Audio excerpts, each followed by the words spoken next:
All right, hello everyone, and peace of Christ to all of you. Please invite your friends, and if you are a Muhammadan, invite your four wives and 70, 80 kids. Today, our topic is, as you see the title, answering the fools. Some people they make questions just to fool themselves, and that's just to make fun of themselves, and they think they are making fun of us. And today, we will give you an example. So, we will go to some comments, and we will see what the rabbits say, thinking that they are lions. Let us go to YouTube comments and read some rabbit comments. A Muslim Abdul said, "Ha ha ha ha, God have brothers." Matthew chapter 12, verse number 46, 47. And then he quote for you verse. First of all, never read a verse, by the way, quoted by Muslims, because they play with the translation. They add words, it's not there. Like in the other day, the guy he says kiss, whatever, it's not there. So don't read what the Muslims say directly. I mean, even if you want to read it, maybe for the sake of argument, but don't trust the Muslims posting for you verses. And then he says, because Jesus have a brothers according to him, ha ha ha, God has a brother. You Christians are crazy. Christians are stupid. The answer for you, Abdul, is in the same verse. And this is why you are just a silly person. If we go to John, this is why he did not quote the verse after it. You see, he said to you to read. He wanted to read only 46, 47, but he don't want to read after. If we go here, we will find the following. Let us go first to the verse which he quote for us.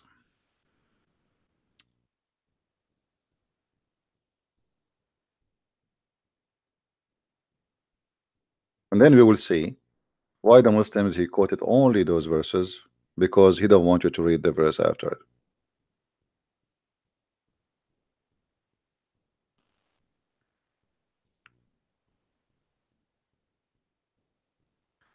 Then one said to him, behold, the mother and the brethren stand without desiring to speak with me with thee.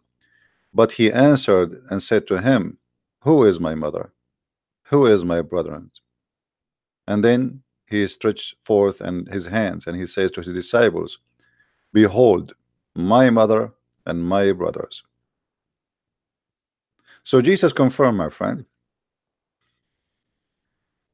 as you see, that those who they are waiting outside, they don't present really a brother for him, or even a mother, even though this is his real mother there. The word brother, by the way, does not mean necessarily a brother from from your family. I can say we call each other brothers. So your mother and your brother, those are the ones usually they accompany you. Let us say you're the one you grow with. So those are the brothers, the people they used to see you with them, not necessarily a sibling. And Jesus he make it clear that my brothers and my mother is the one who follow me. Those are my disciples. In the same time, Jesus said in different place and answering you, Abdul. And he said, I am, you are from down below, but I am from above. Who is the one who's talking? Jesus. So Jesus really have no relatives, and he is not a brother or a sister to any. As you see, Jesus is from above, and even the Quran confirmed that. Jesus is the word of God was sent down to Mary. If you go to Quran chapter 9 verse number 19, even the Quran says that Jesus is the Holy Son. Holy Son of who? The Muslims cannot answer. They keep saying to us, the son of Mary. Have you ever a person who is a son of a Mary? I mean, he is a son of who? Who is the father of Jesus? The only way to explain to us how Jesus came to existence, according to you Muslims, is to say that God he sent down to Mary his word, as the Quran says. So Jesus is the word of God which sent down. And that's why Jesus here saying, I am from above while you are from beneath. You are from this earth, I am not from this earth. And he said to them, you are of this world, I am not of this world. So the Muslim Abdul, the same book you are reading for us, trying to prove to us that Jesus cannot be God because it says he have brothers. Jesus, he confirmed that he is from above, he is not like us. And yet the Muslim, they say to us, where Jesus said, I am God, worship me. Can Muhammad says, I am from above and you are from beneath? Can Muhammad say, you are from this world, I am not from this world? What does a statement mean? Except he is saying clearly that I am your God. So when a Muslim he tried to make fun, he just shot himself in the foot, because you just confirm that if you have brothers, according to you,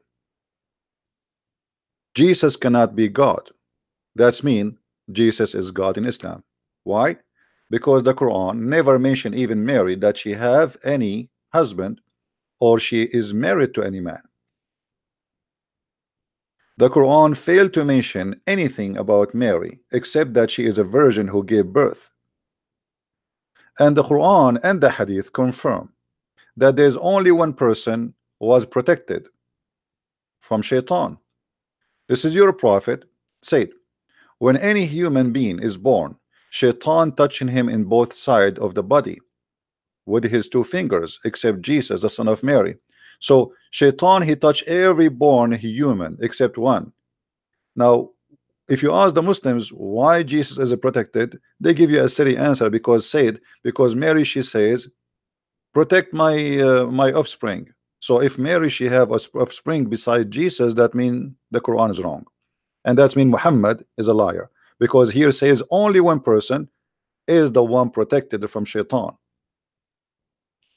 So if what make Jesus God, that he is not having brothers or sisters, that means he is God in Islam. The same argument Muslims they say, if Jesus is God, how God die? God never die, neither in Christianity, neither in the Bible is so clear. What we say that Jesus die, when we say Jesus, the flesh of the man die, but God never die. Even you Muslims, you believe that when a person he die, his spirit still alive, and God is a spirit. Our God is a spirit, not like your God who is not a spirit. The God of Islam, for those who do not know, is not a spirit. But here what we see in front of us, that Jesus is unique in everything. Even shaitan, he cannot make him sinner. The point here of shaitan touching you is to make you sinner. The sin, this is sin. This is how Muhammad explained how you became a sinner, which is very naive story. That when you are born, shaitan right away he touch you, and that means he transforms sin into you. He transformed the nature of sin to you. So by touching you, you became a sinner. So there's only one person is a sin free, that is Jesus. You just confirmed to me that this is Jesus is God, because there's nobody without sin as a man. Even Muhammad, he says, "Kull ibn Adam khata." Every son of an Adam is a sinner. Every son of an Adam is a sinner. So when a Muslim he making a statement about Jesus, thinking that he is being smart, the fact he just proved to us that Muhammad is a liar, and the Quran is a book of deception, and the Quran miss a big part of the story about Jesus, mention nothing about Jesus, and the Quran claimed that Mary, she never have a man ever. So now if Jesus being having brothers will make him not God, that means Jesus must be God in Islam, because Jesus in Islam not only he have no father, his mother never get married, and not only that, she never have other children save Jesus. As you see, this is why only one person, shaitan, could not touch him.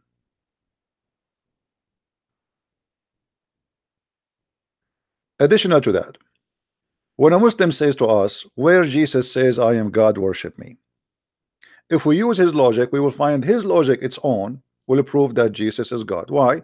Because if Jesus is a son of God, why his father don't save him? This is what they say to you. How in the world his father will let him crucified? That's what they say to you. I will use your logic to prove that Jesus then is God. Because if Jesus is a son of his father, which means the son of God, as you say, and if he is the son of God, that means his father will save him. Well, Jesus is saved in the Quran. This is how you see the hypocrisy of the foolish Abdul. They refuse that Jesus to be son of God. If he's son of God, his father will save him. To save him from what? From a crucifixion. Okay. So now, if his father saved him from a crucifixion, that will make him God. Yes, that makes sense now, because yeah, his father will save him, but the Quran says that Jesus was saved. So based on your logic, Jesus is God. This is how silly Islam is. Islam is the most silly, stupid cult. They challenge you, but they don't practice their challenge on themselves. As an example, how Jesus can be God, but he do not know the judgment day. They say that to you. The fact, the same chapter you are quoting for me, it says that Jesus, he knew the judgment day. But the difference between Christianity and Islam, that judgment day is not preset. It is us who decide when the judgment day will happen. Because Jesus said, when you this, and do this, and do this, and do this, which means the whole world became corrupt, and that will make the judgment day come faster. The faster we corrupt this earth, the faster judgment will come upon us. God is about justice, is not a preset. He gave a chance to every human being to take his full time to practice what will make him believer or not believer. So if we say judgment day is going to be now, this is the final dead time, that's mean we did not give a chance to everybody who lived the same moment.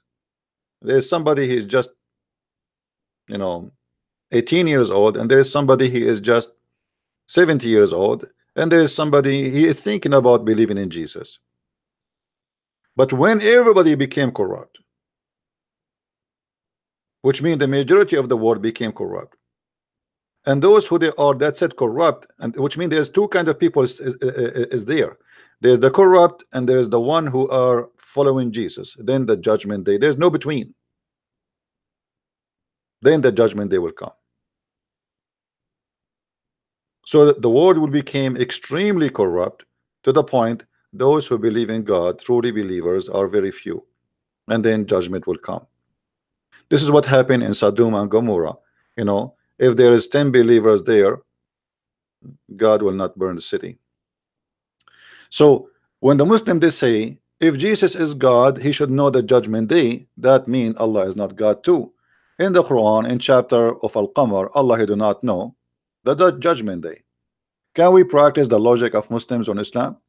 Allah in the Quran, in the chapter of the moon god, he says that the judgment day is near and the moon is split. But all of us, we knew there's no moon split, it was just an eclipse, and there's no judgment day come. So it was a false alarm from a false prophet, from a false god.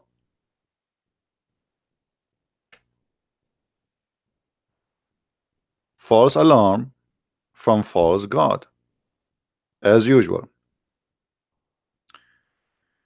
The same rules Muslims, they give it to you to examine Jesus, ask them to use it upon themselves, and you will see how they feel immediately. Like what else the Muslim, they say to you about Jesus to make him not God? Anyone can remind me? Anyone remind me? What else the Muslim, they say that will prevent Jesus from being God? What is that? Jesus, he eat? They say that, right? Actually, this is the logic in the Quran. In the Quran, this is how silly the founder of Islam is. He said,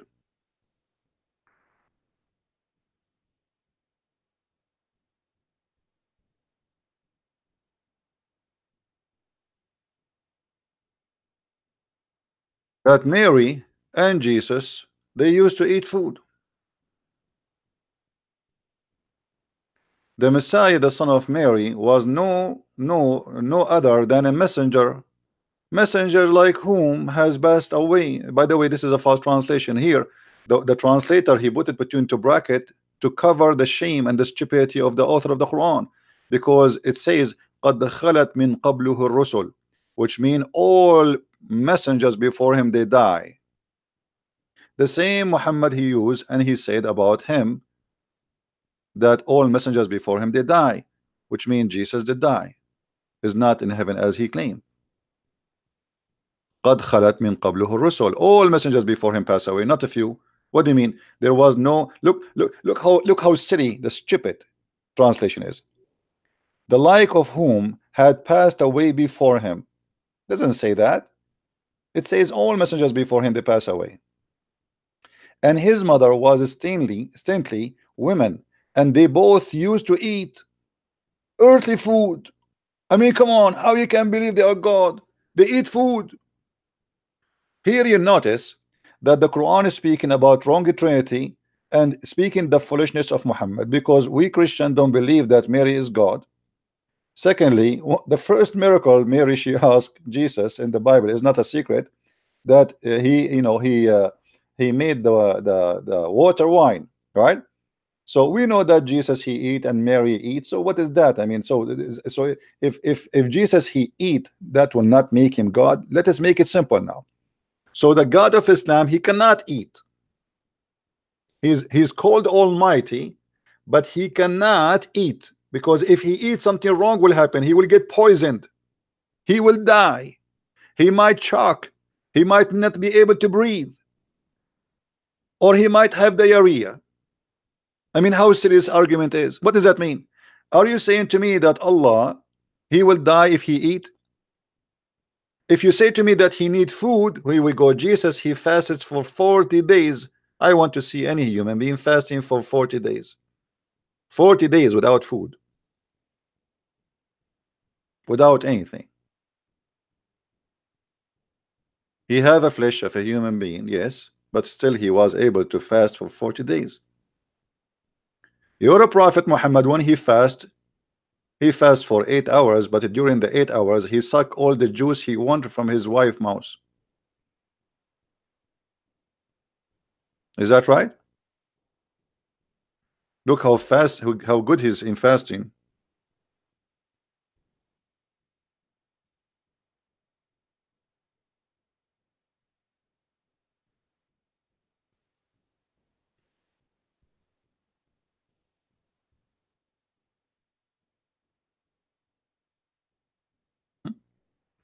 He's really fasting.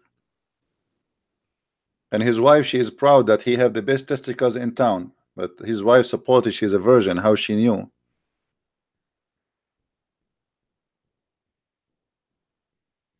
He kissed her and he sucked her tongue. Hmm? The prophet SAWS used to kiss her and suck her tongue when he was fasting. Here, if we compare, we will see that Jesus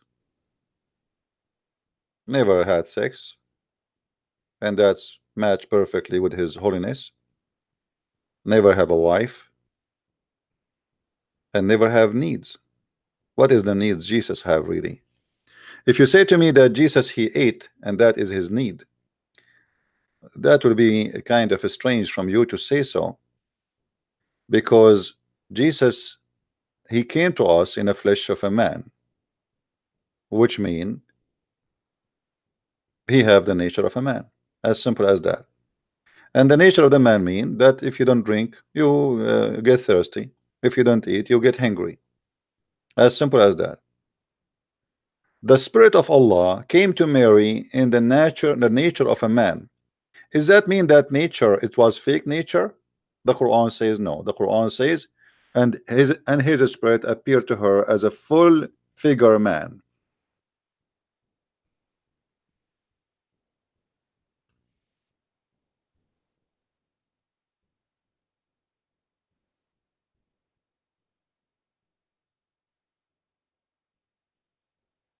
As you see here, chapter 19, verse number 17. We sent to her our spirit, and he appeared in the front of her in the likeness of a perfect man. So here Jibril came to Muhammad too. According to Muslim, they say this is Jibril. This is what they say. This is the Muslim saying, not me. They say this is Jibril. Okay, so when Jibril he become a man, does that mean he's still Jibril or he is not Jibril no more? Guys, are you following with me? When a Muslim he mentioned how God he became a man, he is saying that you cannot be man and God in the same time. Correct? This is the point. You cannot be having two nature. This is the whole point. So here we go. You Muslim, you say this is Jibril. Okay, is he an angel now or he is a man? Which means he is not an angel no more. He lost his power as an angel and he is not considered as an angel. So why Muslims are hypocrite? Do you see the hypocrisy? I don't know if you understand what I'm trying to say to you. If the logic is that Jesus became a man, that means he cannot become God, or he cannot be considered be God because he's a man. Well, how Jibril, the spirit of Allah according to Islam, and by the way, there's nowhere in the Quran it says that he is this is spirit of Allah is Jibril, because in different place Muhammad even he called him, even in the Quran, called the spirit of Allah Jesus. Muhammad obviously he is confused like Jehovah's Witnesses. Sometime he think Jesus is Jibril maybe. So if being an angel cannot match being a man, same as Jesus cannot be man and God in the same time, that means Muslims are hypocrite and they are lying to us and lying to themselves, because here we go, Jibril, he is a man and yet he is an angel.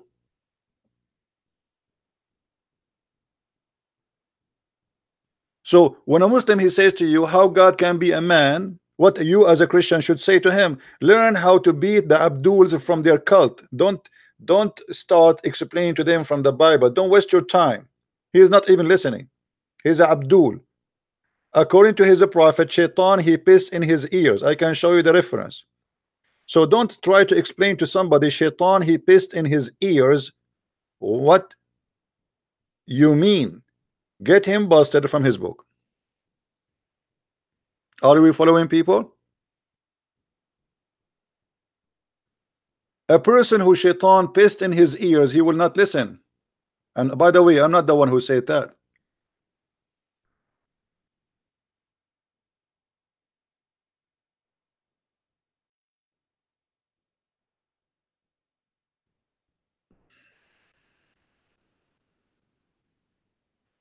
And by the way, I agree with the prophet. Look like Muhammadan, Shaitan, he pissed in their ears. It's so clear and proven by science. Muhammad, he tried to explain the wax in the ears of the people, so he come with this stupid story. And this is why Muhammad actually, because he is genius, he told them that Allah, he hate those who do yawn, because if you do yawn, Shaitan, he jump inside your mouth and he laugh at you. Muhammad, he have a PhD in the holes, nose. You know, Shaitan, he sleep in your nose, piss in your ears, and jump inside your mouth. And for sure, the Muslims believe in this garbage. Allah, he love those who sneeze. I mean, have you ever heard of a God, he love those who sneeze? Why? So can we say and can we assume that Allah is happy in January and he is sad in July? Because in July, nobody sneeze almost.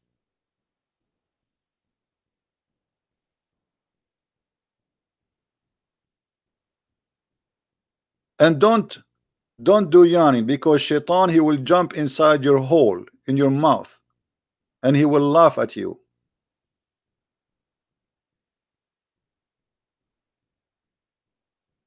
Now going back here, and I challenge any Abdul to post an answer for this.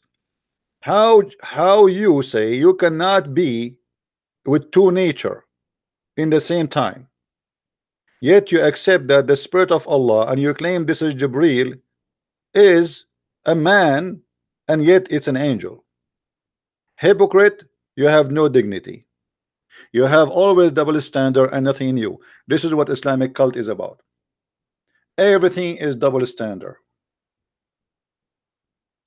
Now, actually, I was planning to go and make a video afternoon, but maybe we will not do it today. We will do it tomorrow. I will change the date because I was planning to stay here for 15 minutes now.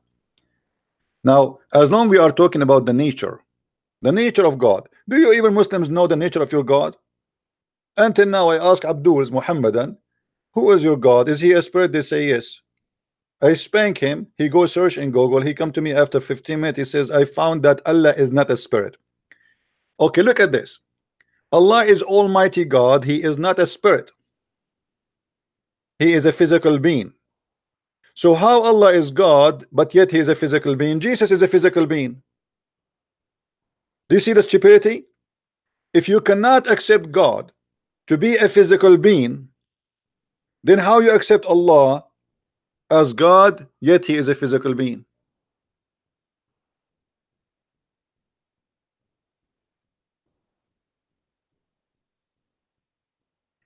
Amazing stupidity. You go on YouTube, search Allah have hand, have fingers, have chin, have mouth, have lips, have ears. Physically. Or what the Muslim says to you, we cannot compare, brother. We cannot compare between them, brother. We cannot compare. What do you mean you cannot compare? Compare? I can't compare, because simply the second you say that Allah he have a hand, he just compare that. By giving that part, that name, he just compare. It is not me who compare, you idiot. If you say that Allah have a hand, by saying that you compare. You are using our terms and conditions for parts. When we say a hand, it means something have fingers and we can grab with it. The dog does not have hands.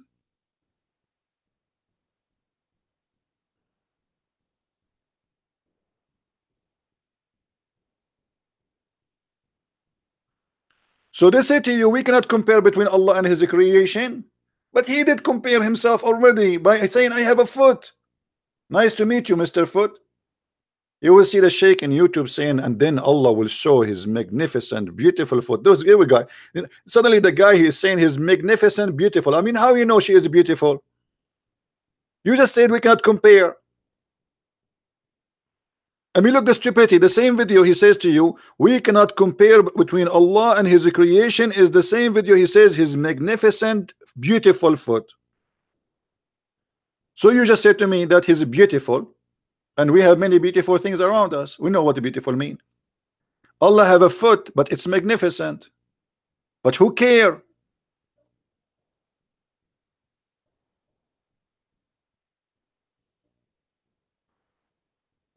Muslims do not know even what they are talking about. And by the way, Allah himself is an idiot. When they ask Muhammad, what is the spirit? Like the Muslims, they ask them, what is the spirit? They say to you as Jibreel. But you Muslims are ignorant. Allah himself do not know. How you know? If they ask Muhammad, they are asking you about the spirit, chapter 17 verse number 85. They asking thee concerning the spirit, say the spirit by the command of my Lord. Thank you very much. What is the answer? Allah himself do not know. Imagine, guys, somebody he call you from overseas and he say, hey, I have a question, I need really an answer for it. And then you go home and you say, okay, I want to search and I will get you the answer because Allah will give me the answer. And then he go away for 2 weeks, 3 weeks, and then he say, he come over, I get you the answer from Allah. And then you come back, he says, Allah, he says, only Allah knows what is the spirit. Have you ever heard of a cult like this? Well, they are asking you what is the spirit. You say you have little knowledge. This is why they are asking you, supposedly. I mean, do you see how stupid this verse is? They are asking you what is the spirit. You say to them you do not know. This is the answer. You do not know. Allah knows. Okay, so they are asking you what is the answer. So Allah, he took a vacation, he went to Disneyland, he relaxed, he put some lotion in over his 5 fingers and his magnificent foot, and then he come to us with an answer saying, only I know, only me, I know what the answer. But what is the answer? You notice always Muslims, they don't focus in the quality, they focus in silly stuff. As an example, how Jesus can be God but he have a physical body, but their God is a physical body.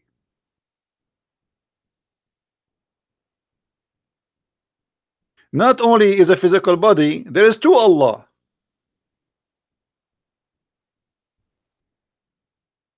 How many Allah there is? There is 2. And we can prove it with reference.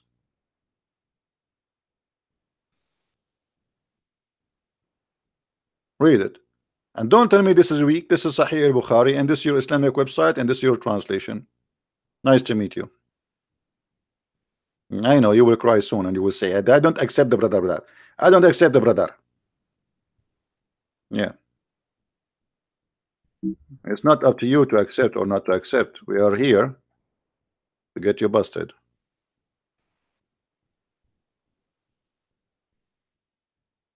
Look at this God. There is two Allah in Islam. Allah will come to them in a shape other than they knew and will say, I am your Lord. And they will say, we kick your ass, you are not our Lord. We spit at you. Get out of here. Do you see it? Abdul, do you see it? Okay. So now let us think about this. Allah, he changed his shape. This is not his original shape, obviously. To the point the Muslims, they get disgusted, like they want to vomit. This is, what is the magnificent foot of Allah? Disgusting. This is the, we want to see the magnificent foot of Allah, the magnificent hand of Allah. This is disgusting, very hairy. So the Muslims get disgusted and they spit on Allah and they say to him, you are shaitan. This is why they say to him, we seek refuge with Allah from you, which means you are shaitan. Okay, what happened here? This is Allah number 2. This is Allah number 2. The proof in front of you. Allah, he come to them in a shape other than the one which what? Which they saw first time. Or the one they knew. This is different shape, different Allah, new Allah. So now we have two Allah. We have Allah the new shape, we have Allah the old shape. Allah the new shape will be rejected. Allah the old shape will accept it. This is why here it says after that, and then Allah will come to them. They say to him, when Allah come to us, or our Lord come to us, we will recognize him. Then Allah will come to them in a shape they knew, and they will say, I'm your Lord. And they will say, no doubt, Abdul, no doubt, you are our Lord. So we have two Allah. Allah with the shape number 1, Allah with the shape number 2. Which one of you worship? Obviously you Muslims accept shape number 2 if we go by order here, and 1 if we go by the logic. So Allah shape number 2 is the one you worship. Allah shape number 1 is the one you reject. So based in your prophet teaching, you have two Allah. Because now what happened to Allah number 2? Question to the Muslims. When Allah became the shape of Allah number 2, what Allah did to Allah number 1? Are you guys following with me? Are we following? What happened to Allah number 1? Did Allah shape number 2 killed Allah number 1? Did Allah put him to sleep? What happened to him? There's two Allah. Based on this is Muhammad talking, not me. When you say to me, Allah, he come to them in a shape other than what they knew, what does that mean? Allah, he go inside the new body? Like a demon?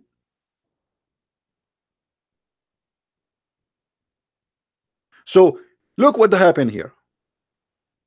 If you rejected Jesus because Jesus come to you in a shape other than the one you know for God, I am not surprised because you do that to Allah too.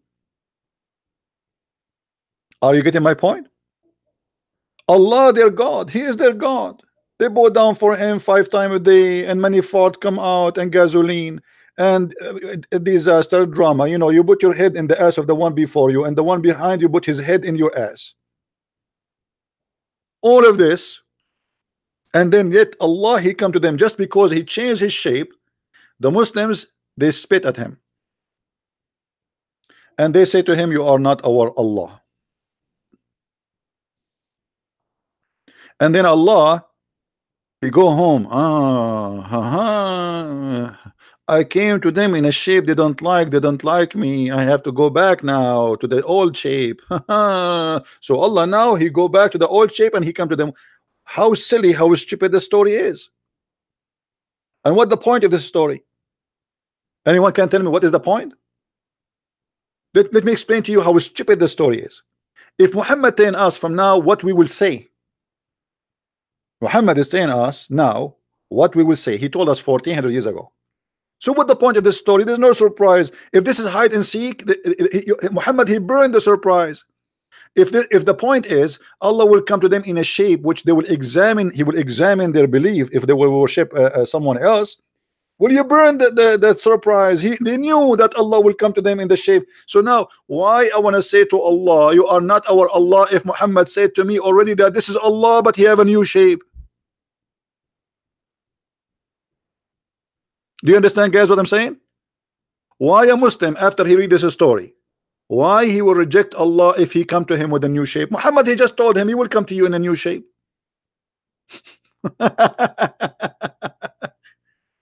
I mean, this is stupid. It is insulting to their God. Muslims, they are saying to Allah, you are shaitan, but this is Allah.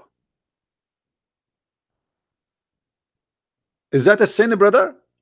Brother, is that a sin to say to Allah, you are not Allah, and we seek refuge from you by Allah, which means you are shaitan? Is that sin? This is stupid. You just insulted your God, made fun of him, and kicked his ass.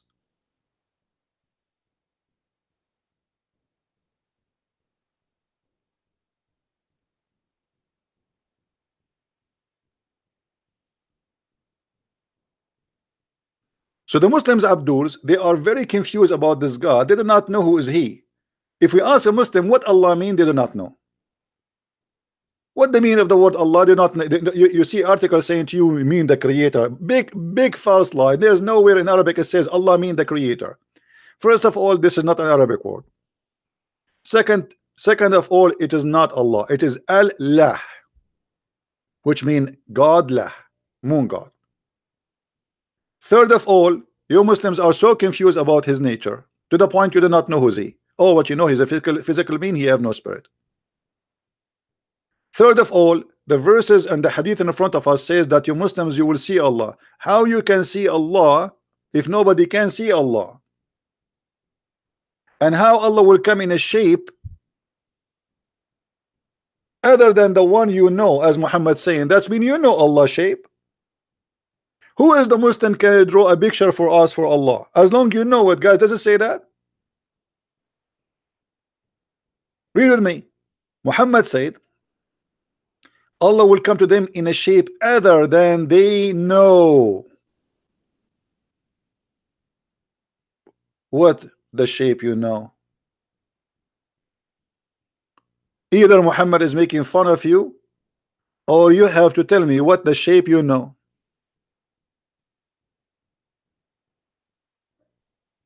Stupidity. In different hadith, Muhammad, he make bigger poo-poo. As usual, nothing new.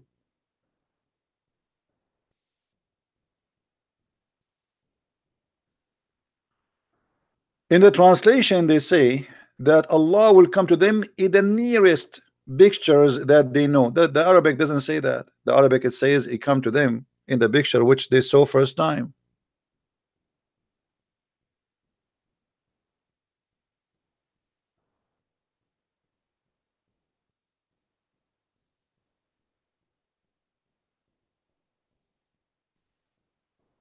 Hmm?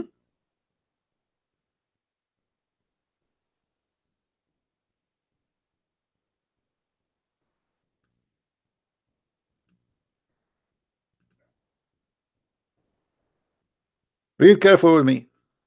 في أدنى صورة من التي رأوه فيها. The one they saw him with it. Lying in the translation. Liars.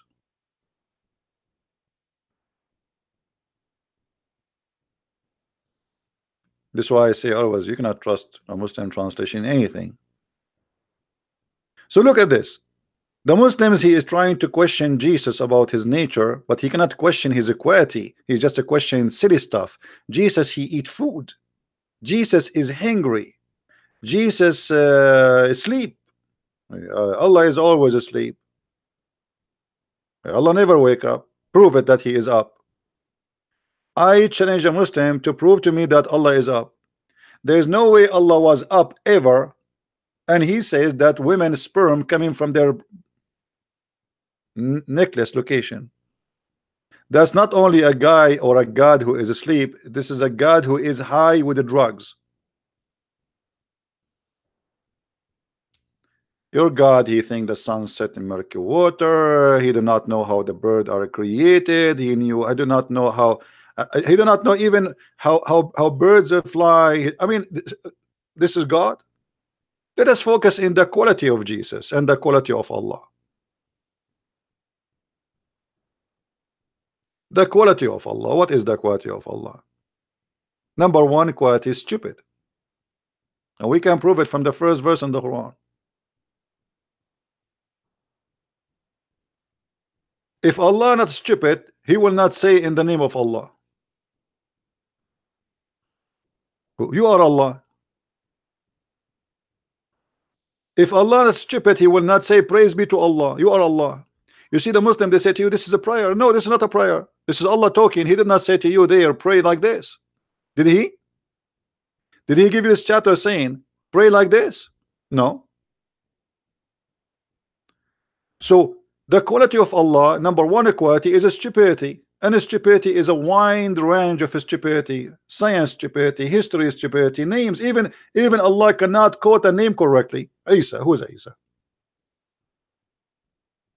Who is Isa?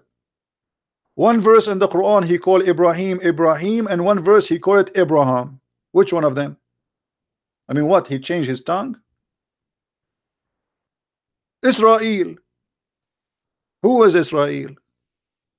If you read the whole Quran from the beginning to the end, you will not find anywhere introduction to a guy his name is Israel. Who is Israel? The Quran is full of verses keep saying the children of Israel, children of Israel. Okay, who is this guy Israel? Nobody knows. In order to know, you have to read the Bible. Why? Because the Quran is a shish kebab book. Right away in chapter 2 verse number 40, suddenly we hear a story saying, oh children of Israel. Shouldn't you tell us first who is Israel? Who is Israel? They do not know. What Israel mean? They do not know. Who is Jibreel? He is the angel of God. What Jibreel mean? They do not know. Who is Mikael? He is the angel of God. What Mikael mean? They do not know. What Maryam mean? They do not know. What Isa mean? They do not know. What Al-Masih mean? They do not know. What Moses mean? They do not know. What Harun mean? Aaron? They do not know. What Allah mean? They do not know. So what do you know? What do you know? You have just a religion says to us, oh, worship Allah, which he knows nothing. Names he stole them from other religion and he put them in his book, and now we have a religion is called Islam. Nothing, all of Islam is based on in a theft, to the point that the founder of Islam do not know. Shouldn't Muhammad tell us what Jibreel mean? I mean Jibreel, what Jibreel? And why Jibreel have a name Jibreel? Why he don't have an Arabic name? You see, Allah he wrote in his chair the Shahada in Arabic. So why all his angels are not Arab?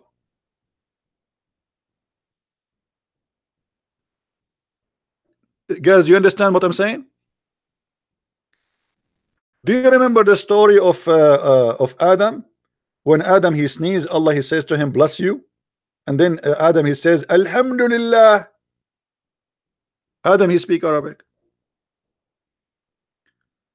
When Allah he forgive Adam, who remember how Allah forgive Adam? Adam he commits sin in heaven, and then Adam he asked Allah for forgiveness. He said to him, please Allah forgive me for the sake of Muhammad. Allah look at him and he opened his eyes like a frog, and he said to him, brother, how you know that someone is Muhammad and yet he is not born yet? Adam he said, Allah, when I sneeze I look up to the chair you have and it says there is no God but Allah and his prophet Muhammad. So I know that he is a very, very close person to you. Adam is born, he speak Arabic and he read Arabic.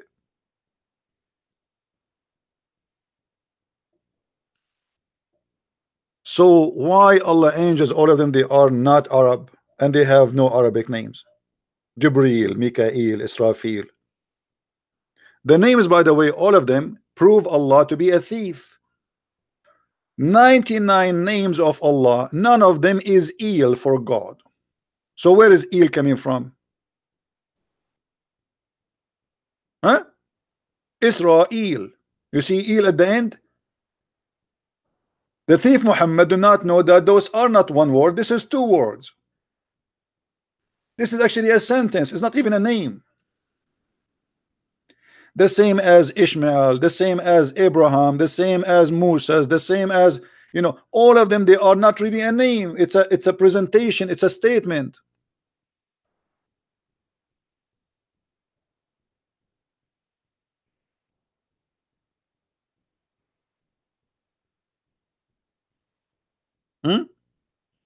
What Israel mean? Is your God Allah, his name is El, Muslims?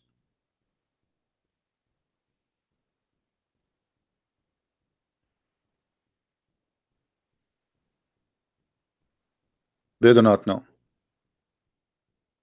What Mikael mean? They do not know. What Azrael mean? Azrael, the angel whose specialty is death.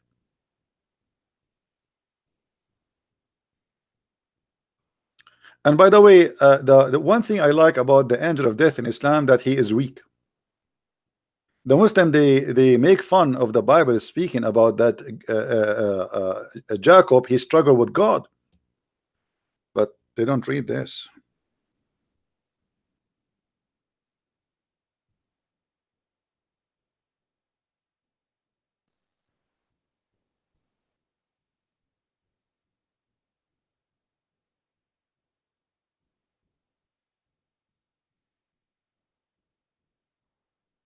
Let us see the hadith.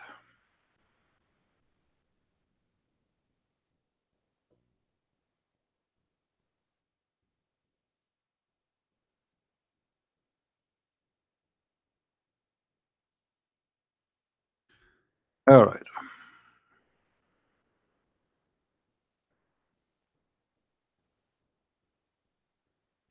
Read this hadith with me.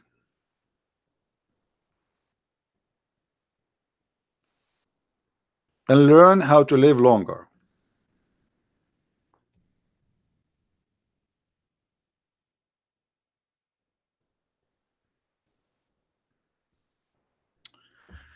Sahih Muslim.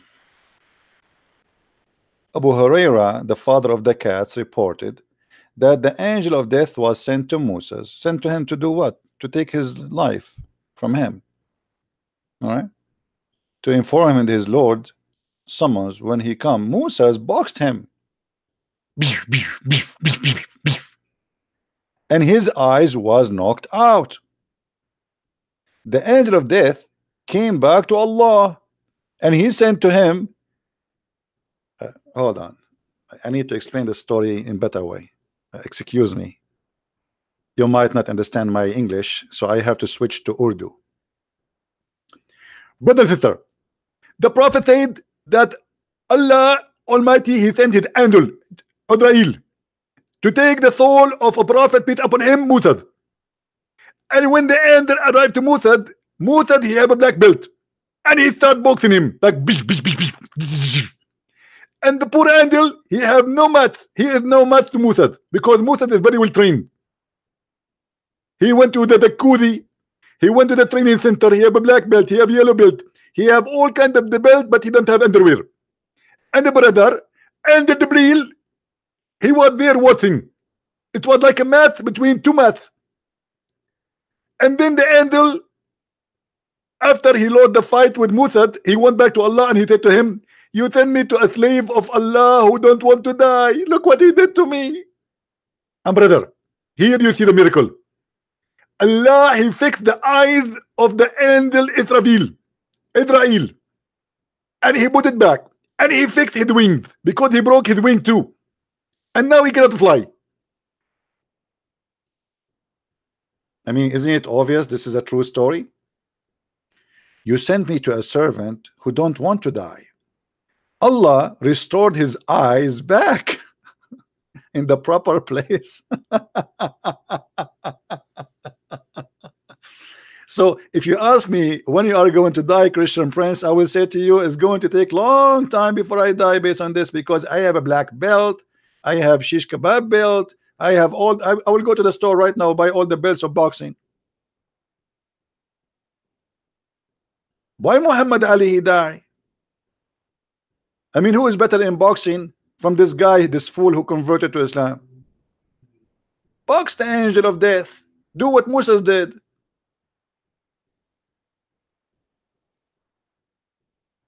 So when a Muslim try to question you, he is just making fun of himself. Let me show you another quotation in YouTube from this Abdul. Then he said, after he said Jesus have a brothers, he said,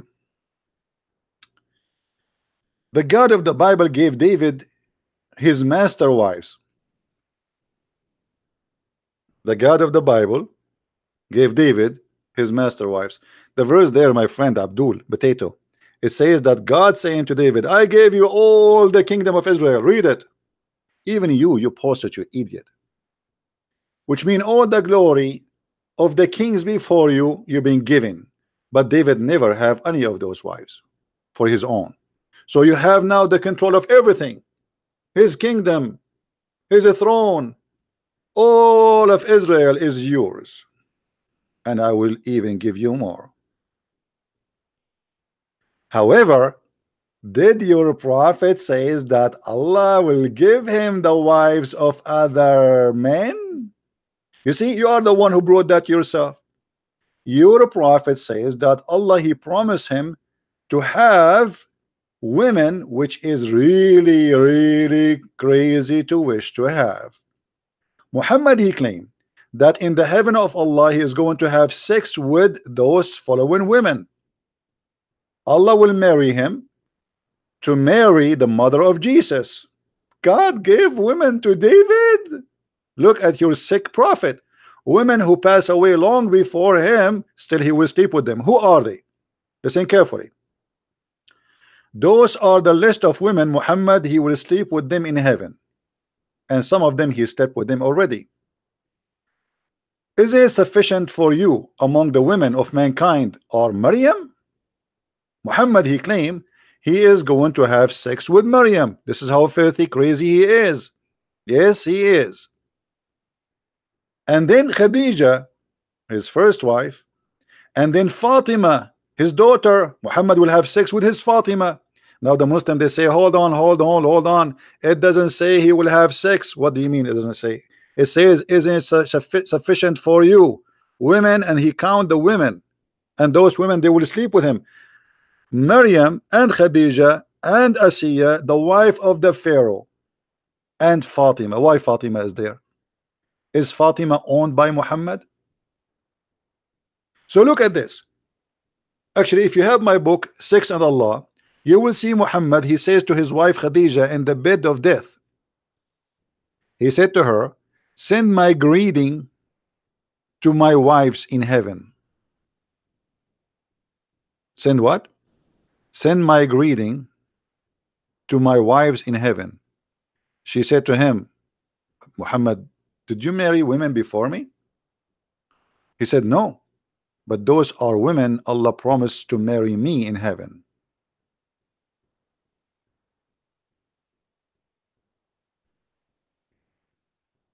And here we ask the Muslims, if Muhammad is a decent man, and you Muslims, you claim that you love Jesus, is a decent man is the one who says, I am going to sleep with your mother? Why Allah want to give Mary to Muhammad? Is she a chicken for him? Is she a sex toy? Is she, God forgive me for saying what I'm saying, I'm just exposing your stupid false prophet. What kind of a sick sex maniac? He even wished women who died long before him to be in his bed. Why Muhammad want to have Fatima? Why Muhammad want to have the wife of the Pharaoh? Even the wife of the Pharaoh? Why? Not only Muhammad, he made verses saying that Allah, he gave me my own son wife, his own son wife. The filth and the madness of Muhammad. Muhammad is like Hitler. He thinks he's so great, and he fabricated stories that God will marry me. Who is the most great woman in history? Huh? Mary?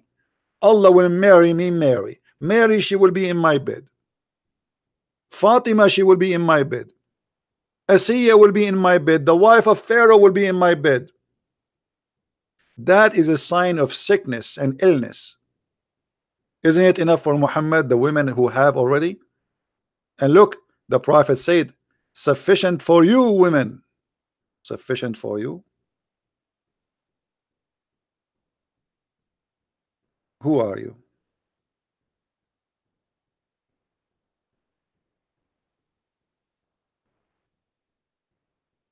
If Muhammad was exist today, he will start the first one, he will change the list, he will change Maryam, he will change it to Kardashian. Because Muhammad is just after famous names. And this is a clear proof that Muhammad is a sick person. Why Muhammad is so obsessed with sex with women who he never met, women who, like the wife of the Pharaoh. Even the Pharaoh is not safe. Hey Pharaoh, Muhammad is going to F your wife. That is a clear sign of sickness and illness, mental illness.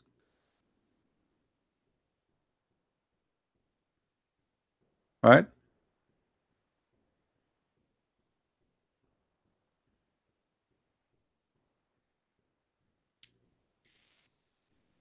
Do we have any Abdul? Isn't sufficient for you? Sufficient, brother, sufficient for you among the women. Who are you? Allah is this is why Aisha, she knew that Muhammad is a perverted man. He is not a prophet of God, and he cannot be considered a decent man. So she said to him, Inni ara rabbuka yusari'u ila hawaka ya Muhammad. I see that your God, he rushed into your sexual desire, Muhammad. Aisha is not a fool. Your God, he rushed into your penis desire. The whole point of Islam is Muhammad, penis and pocket. It's not about God. That's why Muhammad, when he says attack the Roman and get the blondie girls, he did not say attack the Roman to spread Islam. He said attack the Roman so you can get the blondie girls. This is the agenda, and this is the target. Al-khumsu lillahi wa rasuluhu. The fifth of every booty is for Muhammad.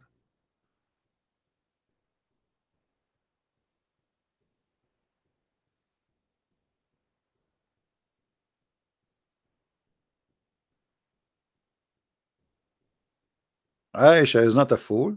She noticed that this guy, when he wanna have sex with somebody, he make a verse. Allah is the puppet of Muhammad, as simple as that.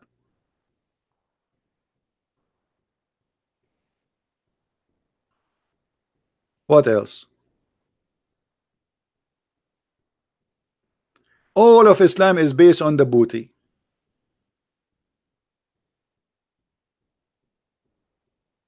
Women, Safiya, who is the one who raped Safiya? Abdul, Safiya. How Muhammad he got Safiya? He raped her, he killed her father, her brother, he killed her family, her husband. She was a new bride. In the same day, he raped her.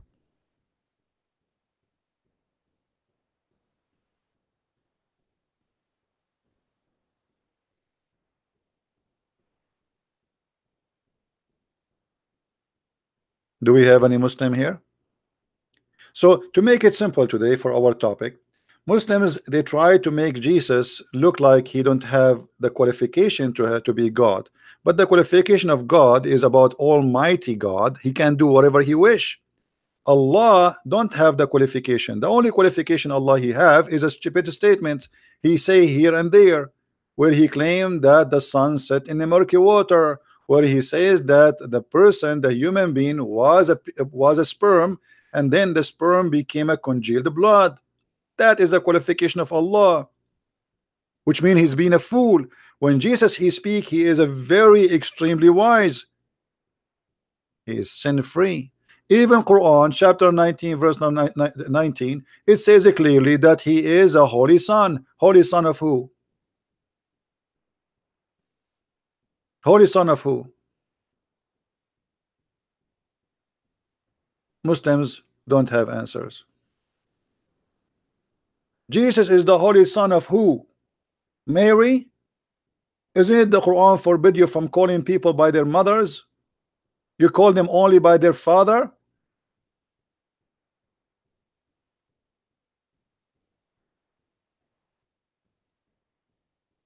So Jesus, son of who? He is the holy son.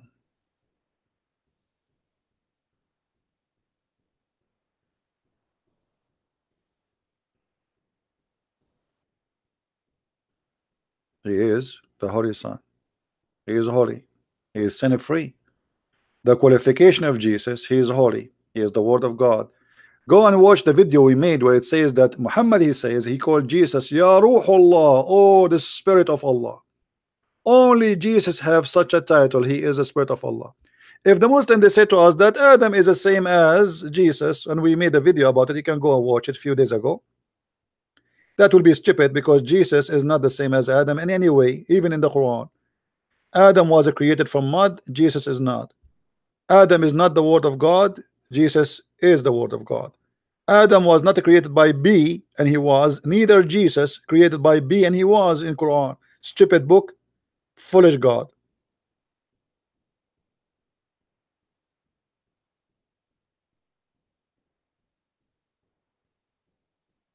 This is why I cannot take the God of Islam seriously. Very silly religion, very silly cult.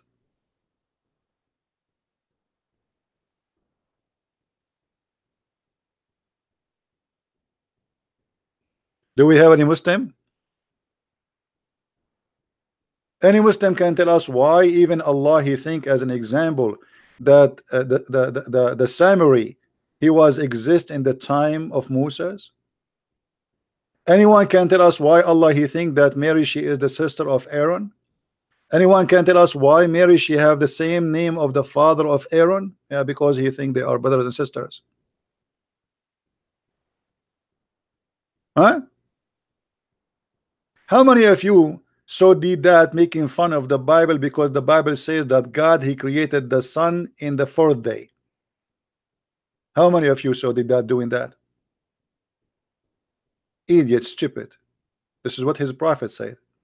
You see, always Muslims they make fun of us because they are stupid. They say Didat is a scholar. Didat is an idiot like Zakir Naik. They are just copy paste. They memorize, but they have no knowledge. A million times that he made fun of the Bible, how God created the sun in the fourth day. How that happened? So human and the creature they were alive without. No, the Bible says the first thing God he said be light, and there was. There we have light. Liar. Which means this is not the only source. And God is in the process of a creation.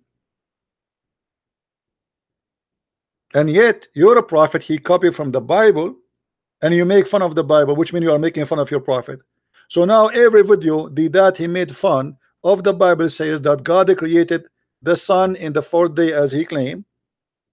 He's making fun in Wednesday here. Allah the exalted, the glorious, the glorious he made. Read this Muhammad talking. Swearing by Allah, he said, Allah created the clay on Saturday and created the mountains on Sunday, and he created the trees on Monday, and he created untiring labor in Tuesday, and created the light in Wednesday. The Muslims they make fun of you about the Bible saying the light created in such a day. It's in there. Do you see it? It's there. They make fun of themselves. That's why I know always Muslims, you see, the Muslims are copy paste people. A Muslim he make a question, the other Muslim he copy it. But always a Muslim he present for me like a camel who make fun of what is in your back, but he cannot see what is in his back. Oh, your back is funny. You know, the same as Jesus said, before you make fun of your brother, or speak about a little tiny piece of wood in his eye, what about you see the big tree in your eye? And by the way, this hadith here exposing Muhammad too. Anyone knows why? Anyone knows why? How this hadith exposing Muhammad to be a false prophet again? And this is Sahih, by the way. They cannot say it's weak. This is Sahih Muslim. Why this hadith exposing Muhammad?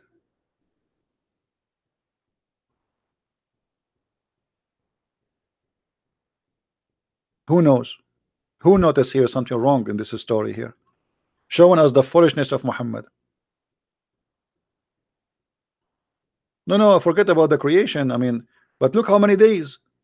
How many days of creation? The Quran says Allah created the earth and the heaven in 6 days. Hey, let us count together. Saturday, Sunday, Monday, Tuesday, Wednesday, Thursday, and Friday. What is the total?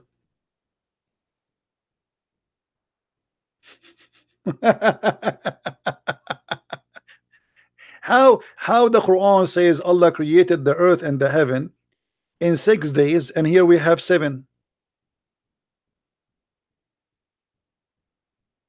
No, here we have 7, not 8. No. There's different verse in the Quran. There's 2 verses in the Quran. One says 6, one says 8, right? But we will go with the one for 6, or we can go with the one for 8. But anyway, it doesn't match any of them. Stupid. This is what happened when a person is a false prophet. Here we go. Muhammad is counting for us the days of creation. So now they became 7. And what we will do now? This is Sahih. And Allah created Adam a Friday afternoon. And by the way, when Allah was creating Adam afternoon, do you know what happened? Anyone remember? Adam, he said to Allah, finish me before the sun set. Which is hilarious. I mean, Adam is just in the process of making, and now he knew that the sun is going to set. How does this guy know the sun set? And the funny, by the way, the Muslims, they have articles saying the Quran, when Zakir Naik, he made a speech. Brother Sitter, in the Bible, it said that God created the earth and the heaven in 6 days. In the Quran, it's used the 6 days, but it means period. It's not about 6 days at 24 hours. So it is 6 period, and it's millions of years. Look at the liar. I mean, look, what a liar. Here we go. Your prophet saying Saturday, Monday, Sunday, Tuesday, Wednesday, Friday afternoon. And then they say that this is the mistake in the Bible. In the Bible it says 6 days, but in fact the Quran says 6 period. 6 period? You are the one who have a period. And you better put a diaper.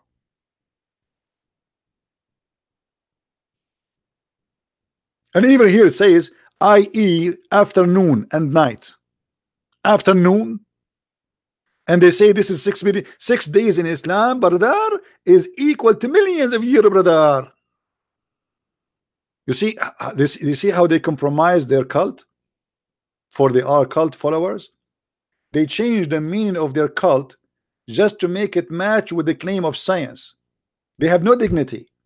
You see, a believer, he will not change what he believes just because you want to match it with the theory of somebody of millions of years. We Christians, we don't believe in the millions of years. You like it, you don't like it, I don't care. A scientist will say the earth is a 3 billion year, whatever he says, I laugh. For me, I believe this is stupid. For him, he believes I am stupid. I don't care. Until now, they could not find any civil life except for a few thousand years from now. And it's going to be funny to say to me that the earth is millions and millions of years, and yet you have no history of that. Especially for a human being. So they lie about everything in order to deceive you. They make fun of things it is written in their book because they do not know Obviously, Zakir Naik do not know what's written in his book. They do not know, either he's lying or he is just ignorant. Choose one.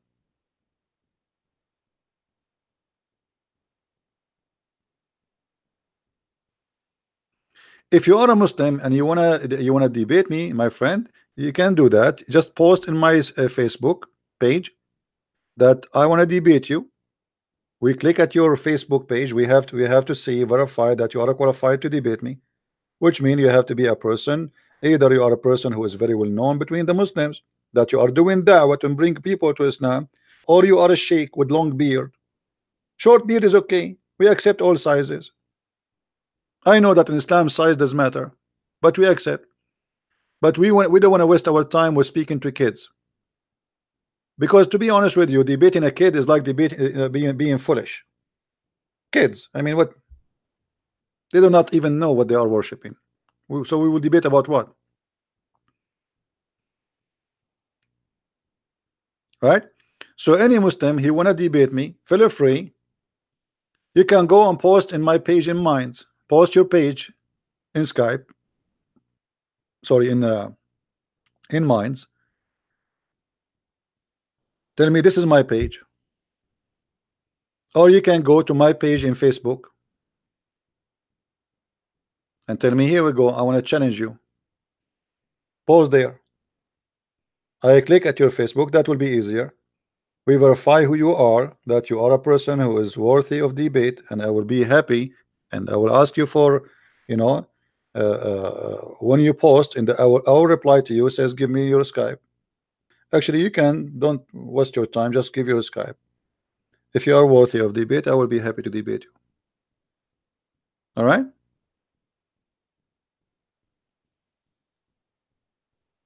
And this is an open invitation for anyone who claim knowledge in the cult of Islam. All right.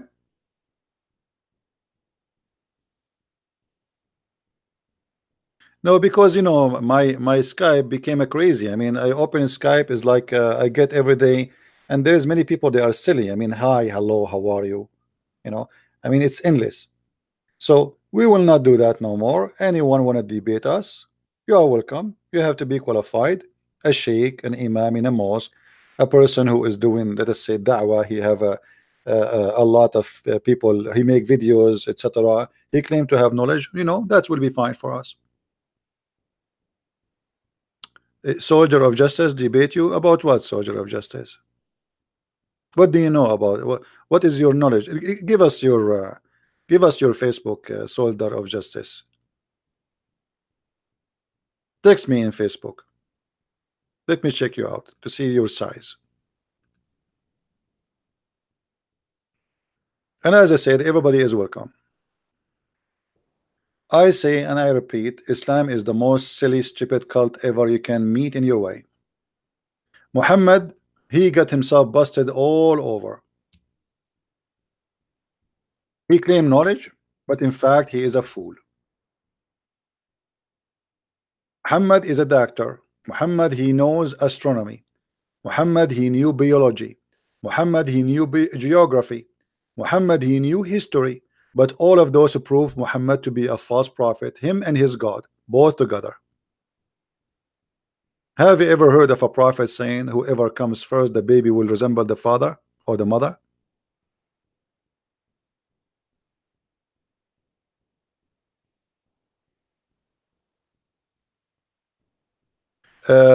Slick Star, let me tell you how stupid what you are saying.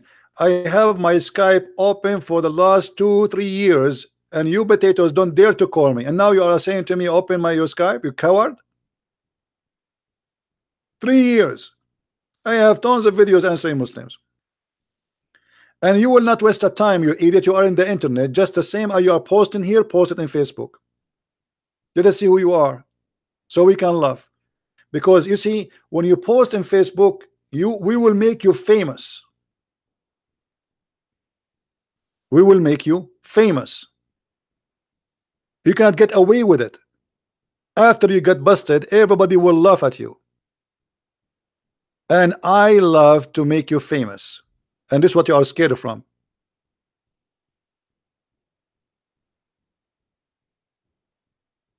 We will put your Facebook page. Everybody will know who did that to you and who are you. I am here to make the fool famous. Do you dare?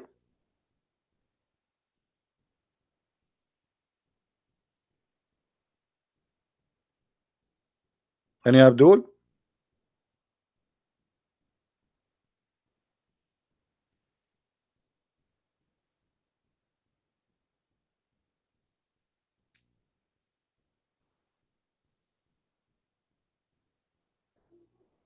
Well, I don't care if you are a Muslim or not. Obviously, you are a donkey looking for attention. Get out of here. He's not even a Muslim.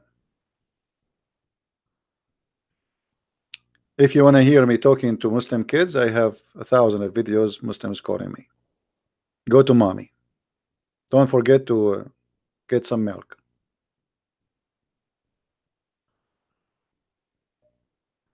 Any Muslim?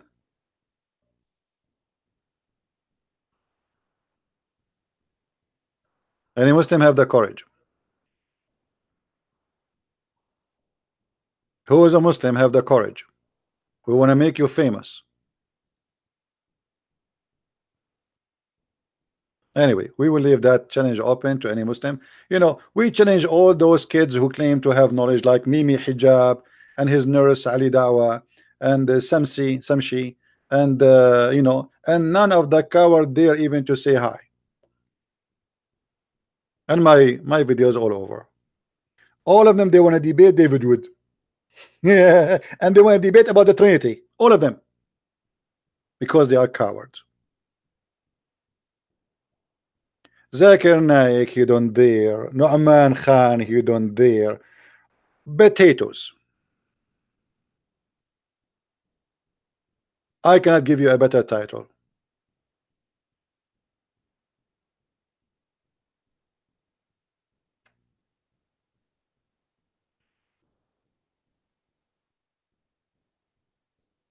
And by the way, I mean, this is a proven to be that they are cowards, because they received a challenge, even they spoke about me, but yet they cannot debate me. And I will call you. Don't call me. Give me your Skype. I will call you. What I can do more? Give me your Skype. What about those Abdul? They say, okay, I have my Skype open. I challenge Christian Prince to call me. They will not do that.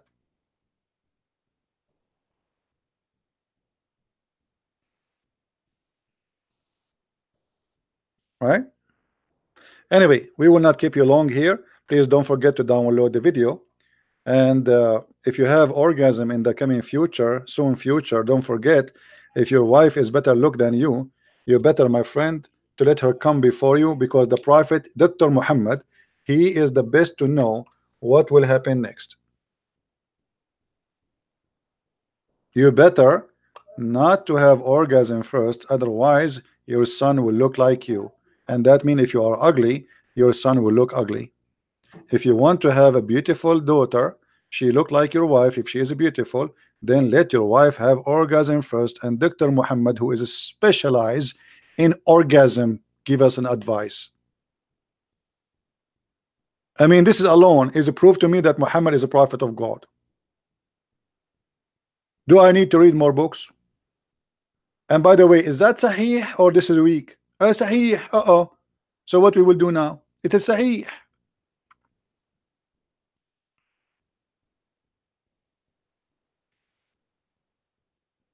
Hmm?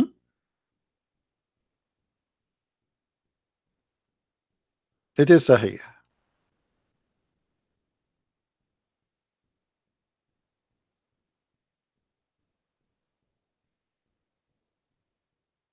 Anyone?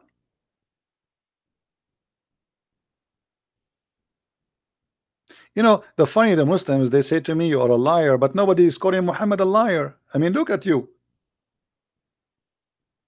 They make videos about Islam and science, Quran and science. Okay, make videos. What about the Quran? The Quran says that you are a sperm and then you will become a dead blood.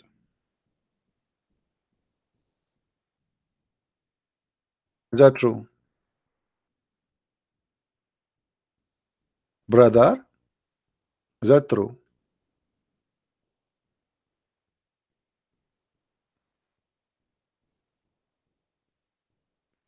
The sperm transform into a congealed blood? That is science. Who is talking Allah? Soon the Muslim they will say this is a weak hadith. This verse is rejected.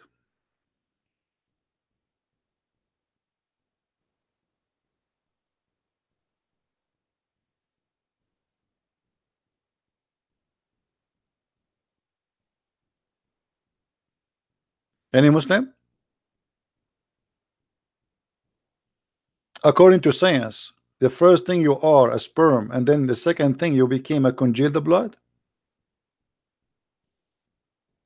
and then you became a lump, and then you became a lump, and then you became a bones, and then he closed you, he closed the bones.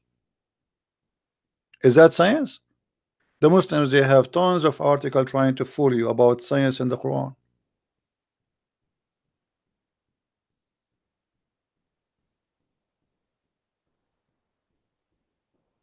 Anyone?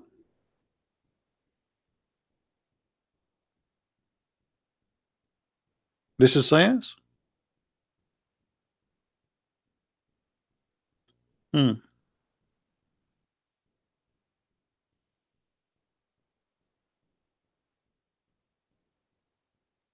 But anyway, Muhammad, you see, obviously, he have a very high education. To the point, Muhammad, he think that the sperm not only come from the man and the women, the man from the backbone, which is very funny, and the women from her breast, but yet Muhammad, he believed that the sperm live for 50 days.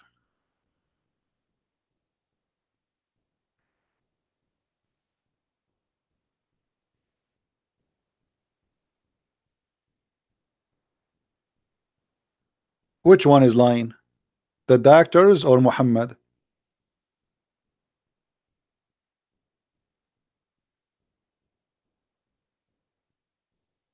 Muslims? Which one is lying? The doctors or Muhammad? By the way, maybe he's talking about Arab people like us, because we Arab, our sperm live for long. I remember I have a friend, a brother, he left his sperm like like he went to vacation, brother, and he saw a beautiful tree. Beautiful tree. We Arab, we have orgasm for seeing anything, even sometimes it's a goat. So he saw a beautiful tree and he have orgasm, and he left his tree, his sperm in the tree. He came after like 50 years, and then he found his sperm growing trees. Yeah, he make the tree pregnant. You know, true story. 50 days. I mean, Muhammad almost so close. If he just take the zero, almost he is right. And instead of Muhammad saying 5 days maximum, he says 50 days. And look here, the Prophet, he is so honest. He says 40, 50, like, I am not sure because Allah did not tell me the exact, but he told me between 40 and 50, brother. I mean, look at the honesty here, and look at the details. Like maybe 45, 46 days, 48 maybe, but it can be 52, 50. Yeah, it can be 52. It's possible. Like depend in your the strength of your sperm, brother. And obviously Muhammad is not lying. The Muslims didn't make fun of Muhammad. Is that sahih or this is weak? Sahih. So what we will do now, it is sahih. It is sahih.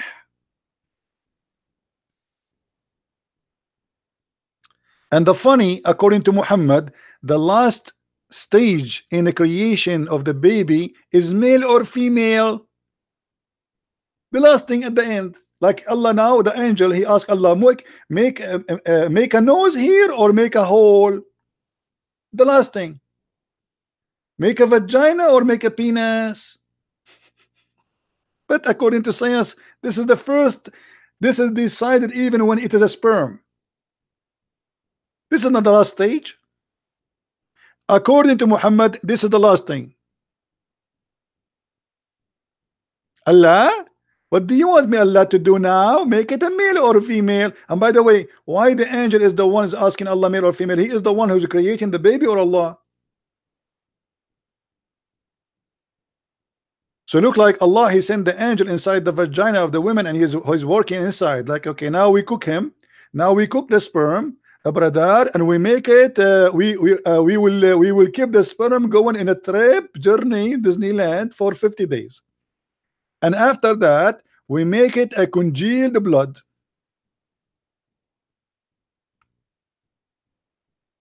Muslims don't make fun of their prophet.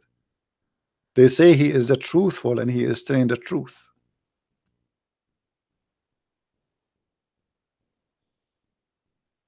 Hmm?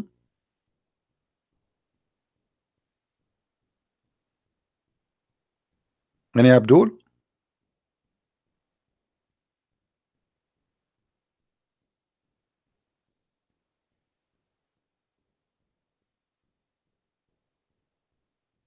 Yeah, the word resemble the parents is about male or female.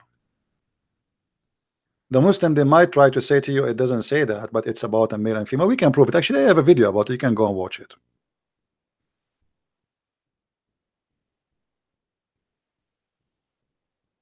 It is about a male and female. Actually, we can find the reference right now.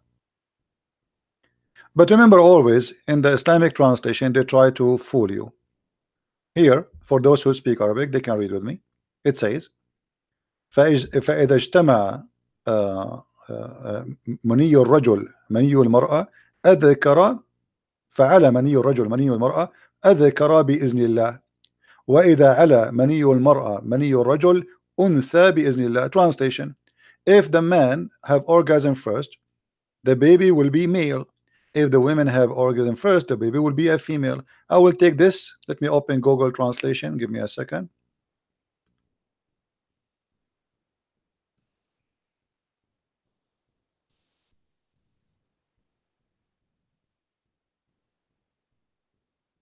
We have to use Google Translation because we know. I mean, what we can do? You guys don't speak Arabic. And the English translation, they try to hide it. So I will copy in the front of your eyes. Here, read with me. Copy, and then we go to Google, paste. Where's Google? Here we go. Here we go. I'm pasting exactly the same sentence. Translation. Here, like you know, the translation is really funny. If a man his orgasm came first before the women, and if the women better, I mean, translation is really horrible. What the heck is that? The word many translated as from, or you know, which is a sperm. Let us see what we can do. Even the word does not, like, you see here it says, so is the baby will become a female or a male. You know, here it says a male and then it says a female, but in the translation it's come really funny. I don't know why. I mean, Google is really stupid. If you go to the Arabic the English translation made by the Abdul, you will find that they hide all the story. Let us see. Look what the Muslims add. The Muslims add between the bracket chromosome. Chromosome. Muhammad, he was saying a chromosome. So look how they fabricate. They ask him what make the baby male or female. He said the women water, not substance, water. The man water is white and thick, and the women water is yellow and thin. And here look, the both I ovum central partition. This is a lie. This is about the women liquid in her vagina when she have orgasm, and we can show from the other hadith. And when they have sexual intercourse, if the here the translation, the male substance doesn't say that. If the water of the man come before the water of the women, the child will be a male. Here look what they say. They make it a chromosome and genes. Do you see it? You see the liars? How we can get them busted easy? Go to the other hadith.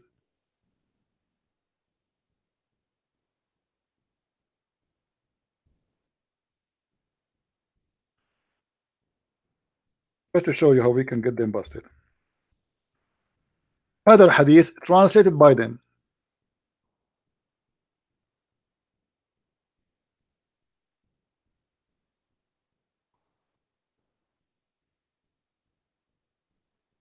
A woman, she came to Muhammad and she said to him, if a woman she see a liquid in her vagina, should she wash? So this is a liquid not about the chromosome, this is a liquid in her vagina, she have a wet dream. Muhammad, he says, yes, you have to wash if you see a discharge, if she sees that, something you can see. Then his wife, she said, does that really happen? Which means, does the women have a discharge? He said, yes, the water of the man is thick and white, the water of the women thin and yellow. That is what she see in her vagina. All right. And here you notice Muhammad comparing between the white thick sperm of the man and the white and the yellow thin water of the women, which is a sperm. And this is exactly in agreement with the Quran, chapter 86, verse number 6 and 7. A woman, she came to the Prophet, says, in the case of a woman, she must take a bath.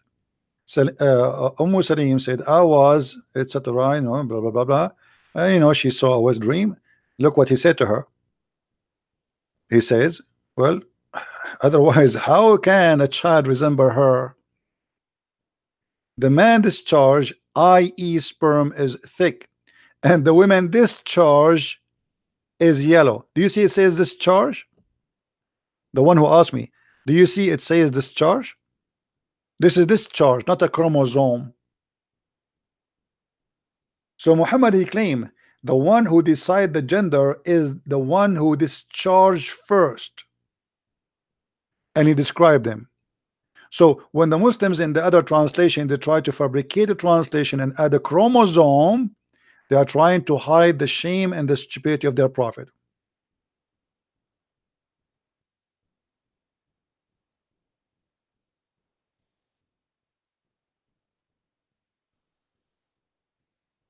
Someone saying to me, أنا جاهز لأترك الإسلام أمام الجميع إذا تمت الإجابة على أسئلتي. Someone saying, I am willing to leave Islam if you answer my questions. And my friend, I don't want you to leave Islam. If you leave Islam, I will laugh at who?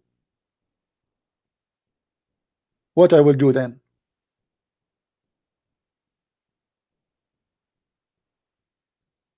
And look how stupid you are. If you are really a Muslim, you should know that according to Islam, Allah is the one who decides if you will leave Islam or not. You Muslim believe in destiny. So why you are saying to me, if you answer me, I will leave? This is against your belief. Don't you believe in Allah destiny? That Allah, He made you do what He wants you to do? So it's not me answering the questions. Silly. Either you are a Muslim, you believe in Muhammad saying what he's saying, or you don't make a stupid challenge. Is it your God? He says that Allah, even when you are a sperm, He says you will be believer or not believer. A sperm, you are not even sperm yet. Absolutely, I'm not nice. I'm an Arab.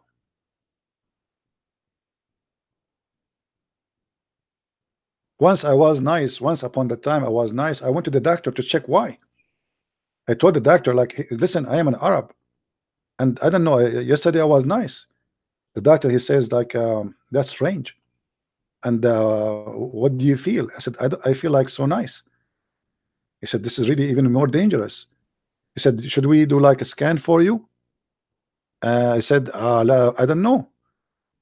ما أدري, you know. And but thanks to Allah, the second day I was not nice anymore. I was really scared. I mean, I was nice for like few hours, which is really weird.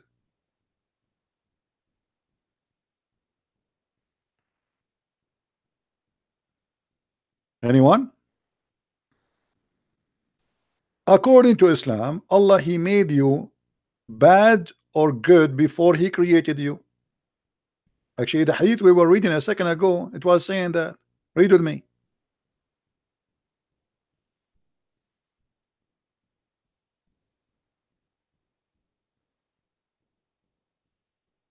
When you are when you are in the process of making you, Allah, He decide all you do, including your belief. Do you see it?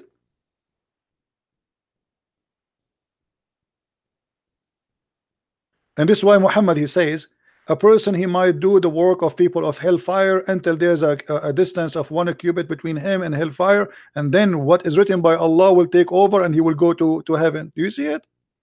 It's destiny.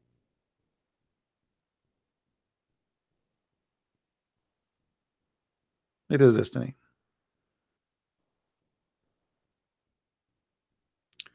Maybe this guy is serious about leaving Islam. Yeah, okay, I will call him. Post for me right now in Facebook. I will check your page, post your Skype, we verify you, and we will make you famous. Is that fair, guys? I accept anyone who is a person who can be real. Just post in my Facebook, Christian Prince. I challenge you, and post your Facebook, post your Skype, sorry, and I will call you. You don't call me, I will call you. I want to make you famous. Do you have the courage?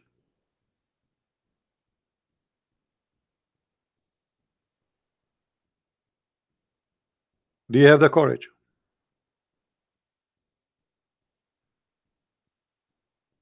You see, look, your name proving that you are very weak, and your name proving that you are, you know, I mean, a stupid kid. If you are not a kid, you will not call yourself, my name is anti-Christian Prince. There's no way somebody is a scholar, he will call himself. You must be 13 years old, boy.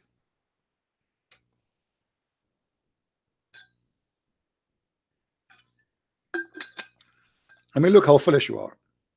And you want me to even to talk to you? Anti-Christian Prince. Okay. I want you to change your name in the ID, and I want you to have a shirt. You walk with it in the street when you go to the mall. It says, and I am anti-Christian Prince. I challenge you. And I challenge you to take a picture of it and post it in Facebook. Prove it.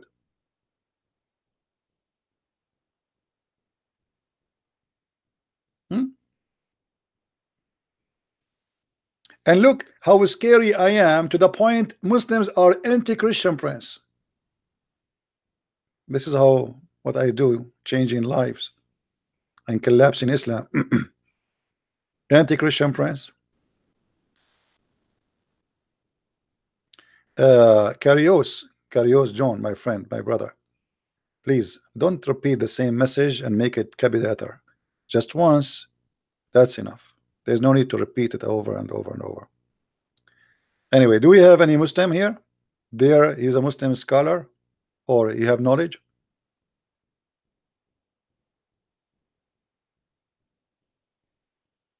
Well, anyway, any Muslim scholar will waste his time with me. I am the one who make Muslims leave Islam.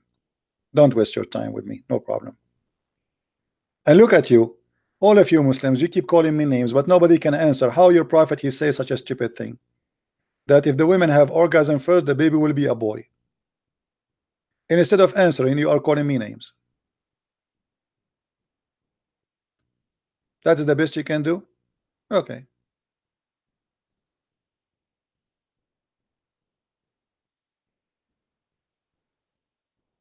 The sperm will stay alive for 50 days. The best you can do, you call me names? The sperm is coming from the backbone of the man. The best you can do to solve the problem, you call me names? Okay, keep trying. What about the women? She have a sperm coming from her ribs. I will never get married. It was not the plan. I mean, you go to the bedroom with your wife, and your wife, she start taking off her clothes, and then what? And instead of having two beautiful breasts, you find two huge testicles. Call me names, call me names. No answer. Still, you cannot answer me. Here we go. This is your Quran, and this is your interpretation, and this is your prophet, and I have nothing to do with it. Women, they have a breast testicles.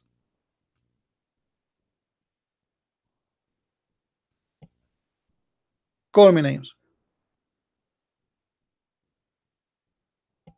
Call me names. Here we go. And by the way, here it says the loins of the man. It says the bone of the man, the bone, the backbone, the last bone in the back of the man. We can change the interpretation for you, Abdul, if you don't like this one. We can show you Ibn Kathir. Do you like Ibn Kathir, brother? What do you think about showing you Ibn Kathir? Let us show you Ibn Kathir.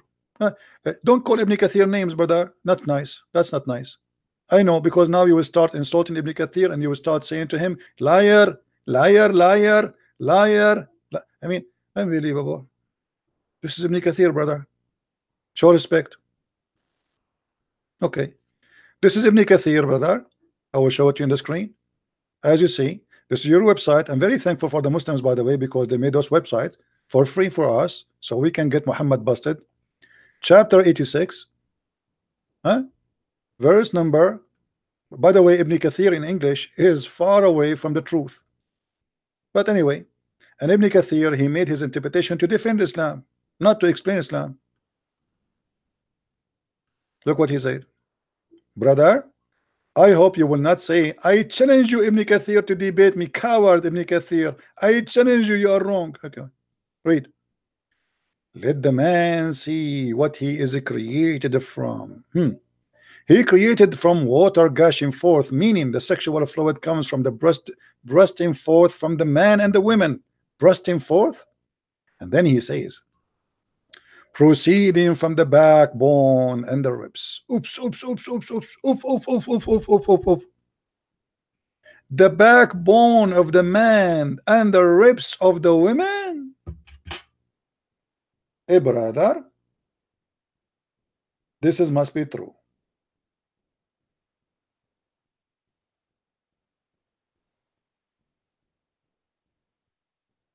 Meaning, the backbone of the man and the ribs of the women. Who is saying that? Ibn Kathir, not me. Which is referring to her chest. MashaAllah, MashaAllah. So there is a gushing fluid of the women, sexual fluid. She have orgasm. It comes from her ribs. Any Muslim there?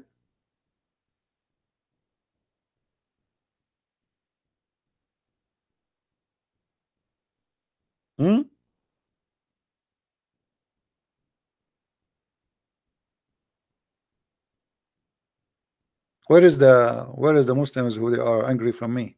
Who is going to give us answer? Hello?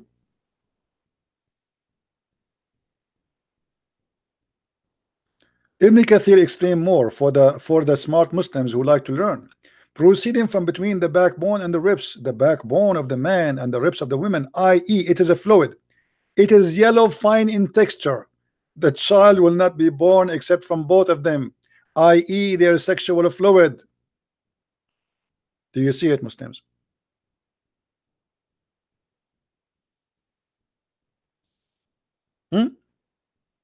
So why you're upset from me? What we would do now?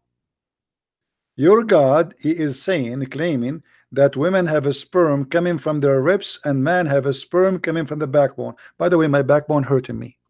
I think if I get married, I will not be able to make babies no more, because I feel like there's some pain in my backbone.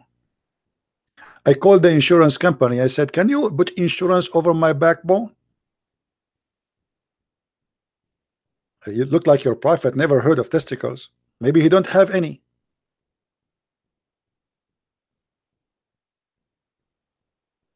Any Muslim have an answer?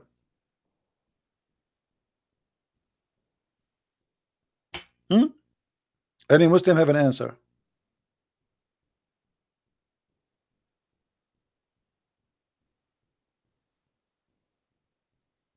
You know, a Muslim listening to this, he looked like a panda bear, and he is eating a carrot. Like, it's not me. I heard nothing. I saw nothing. I'm waiting for you in Skype to debate me, brother. Brother, I'm waiting in Skype, brother. Anyone? He messaged me in Facebook. Let me open my Facebook. Hold on.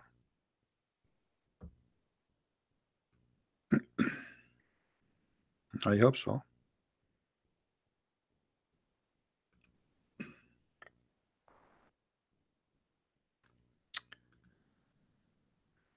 Facebook.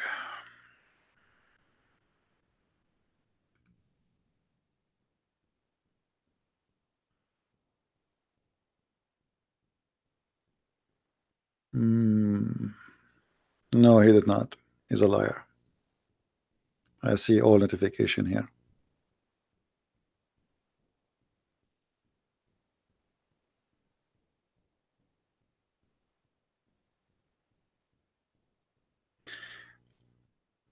Skype.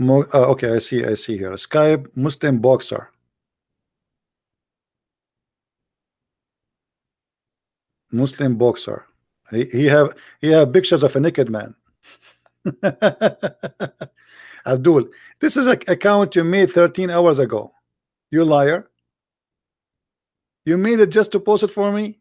I mean, look what I'm doing for the Muslims. You just made this account. Stupid idiot. Potato.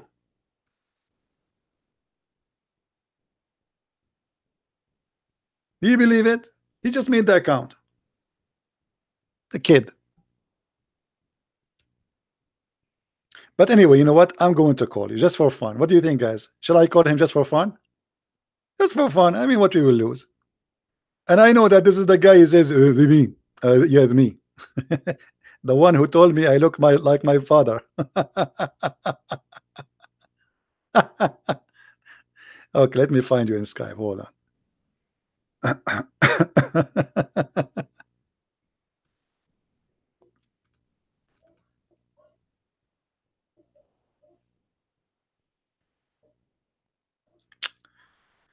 I mean, what you can do.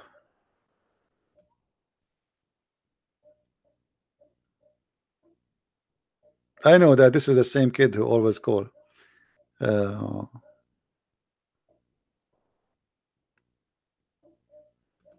With you.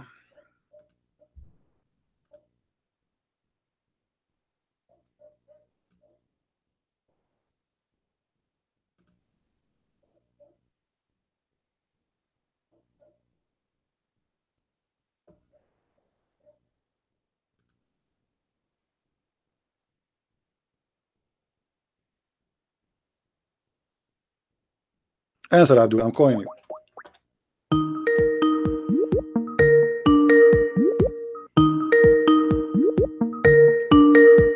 He will say to me, hello, hello. Answer, Abdul.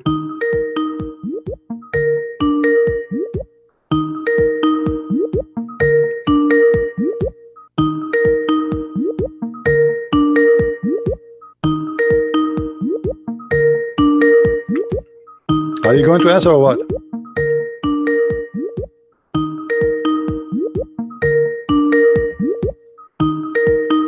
Hey, potato. He called himself CB Buster. He told you he's a potato. You don't even dare to answer.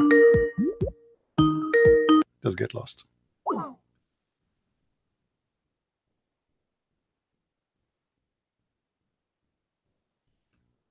As I was expected. Potato.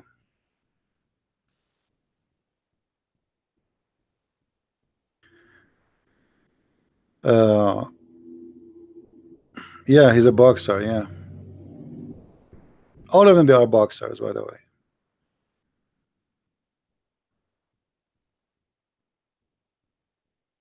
All of them.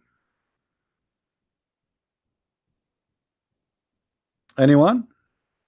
Who is next? Just for fun. Who is next?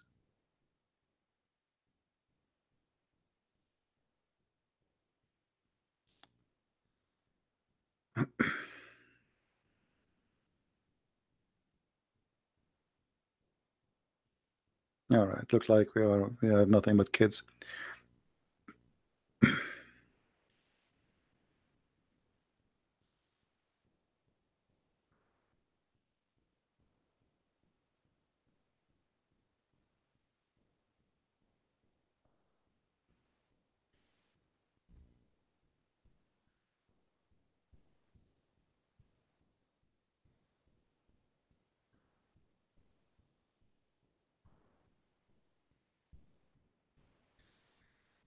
Oh boy.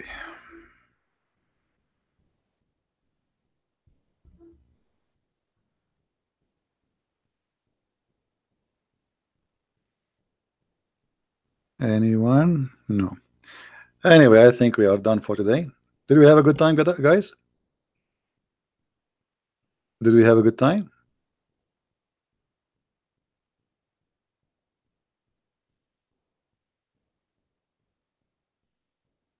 Don't post for me in Skype saying, you create a Skype, just fake Skype, just to, I mean, fake Facebook, potato. This is why we are saying, you see, here we can limit a bunch of kids who just, they call us, they play songs. A Muslim, he says, I know your IP, and stupid things. Nobody knows my IP, you know. Uh, you will know the proxy IP, and the maximum they can do, they can flood that IP, which is not my IP, and that will make the proxy disconnect me. But even that now will not work anymore. I did change the company for the proxy which I used to do. I contacted them. They said they are flooding the etc. the IP which we give you, and which is not really a real IP, but at the end of the day is going to be going to the gateway which they have, and that will make me disconnected as a protection. So try your best.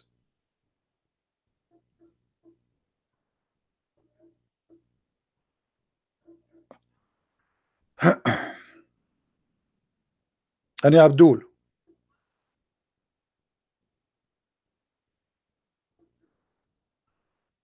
why I blocked you again? Who are you, Muslim puppy?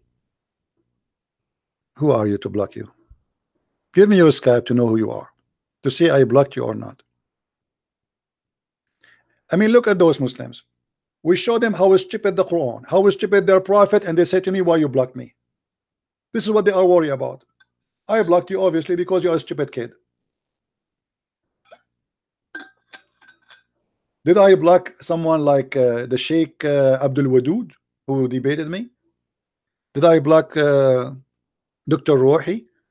Kids. They send me insult, calling me names, etc. Anyway, go a guy, he just challenged me to call him. I call him, he never answer.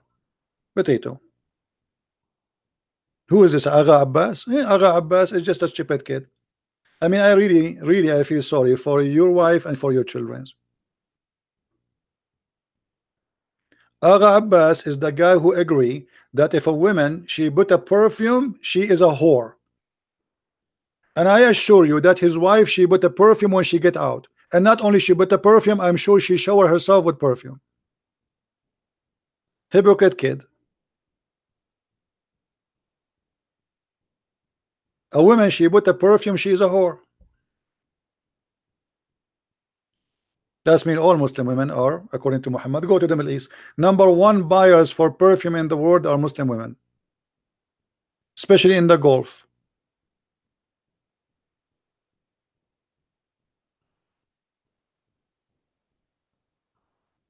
All right. Muhammad, he don't consider a woman she gave herself to him to sleep with her a whore, but a woman she put a perfume, she is a whore. Muhammad, he have no problem with women she is offering herself for one night stand muta is a whore, but a woman she have a perfume, she is a whore.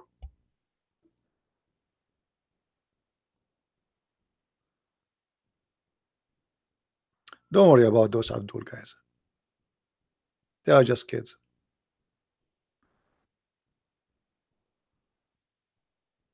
Any brave Muslim?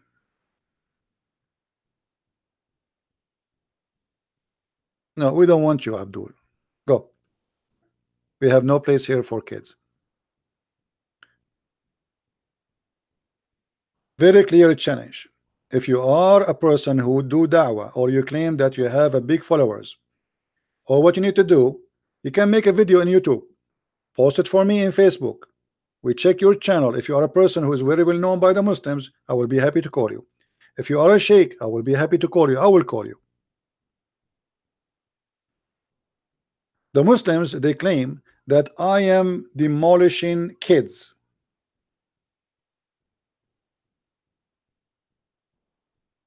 So where is your scholars?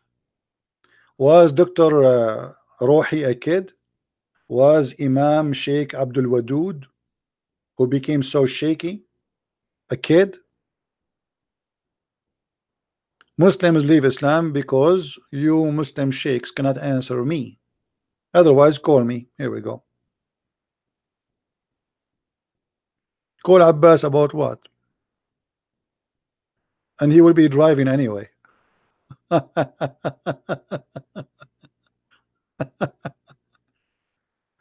He will be driving, trust me. Hold on. This is a guy. He's a Muslim, but look, he's using a Christian name, Tom Christ. Tom Christ. Okay, let me show you what he posted. Just show you how silly Muslims are.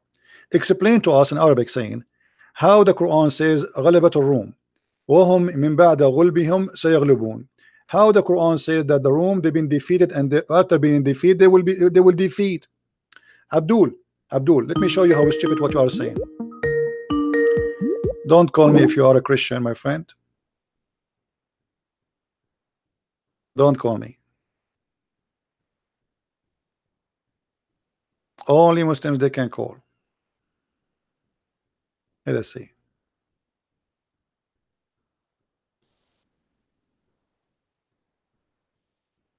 Let me go back.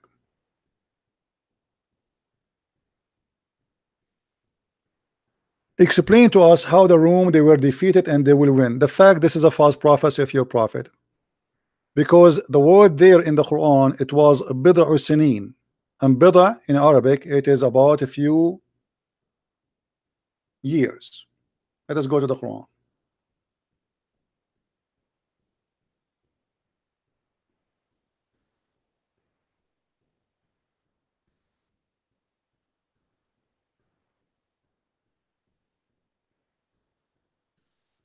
The Roman, and by the way, imagine here how stupid the statement is. If I say that the Roman been defeated and they will win again in a few years, but the Roman they are fighting the Persian for 300 years. They lose, they win, they lose, they win. So what is the prophecy here? But look what happened. Muhammad he got himself busted by using the word bada, which mean have to be less, have to be between 3 to 9 years. Muhammad he got himself busted. This verse was said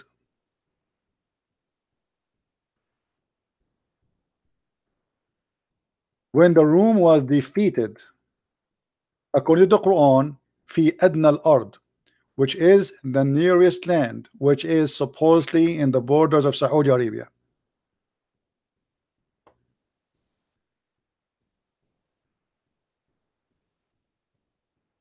Read carefully.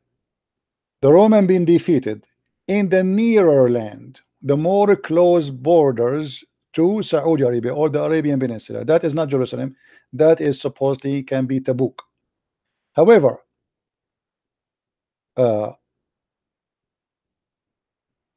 if you have my book, The Deception of Allah and Quran and Science in Depth, you will see that Muhammad, when he made this statement, it have to be about something big. Something big happened, became so famous to the point that everybody is talking about it, that the Roman been defeated, and that was supposedly the collapse of Jerusalem. But look what Muhammad he says the nearer land, the nearer land. What the Muslims called Jerusalem, guys? Oh, you didn't see the screen, sorry. I'm sorry.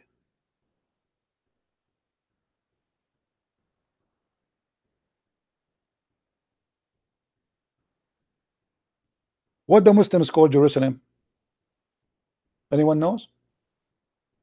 Where is the mosque which they call it the holy mosque of Muhammad? Al-Aqsa, right? Do you know what Al-Aqsa is? Al-Aqsa is the opposite from the word Adna. Aqsa mean the farther land. So this cannot be Jerusalem. Stupid Muhammad.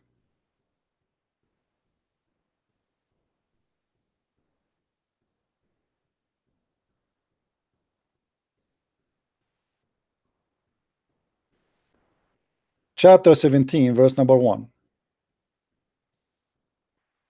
Glorified be he who carried his servant from the night, etc.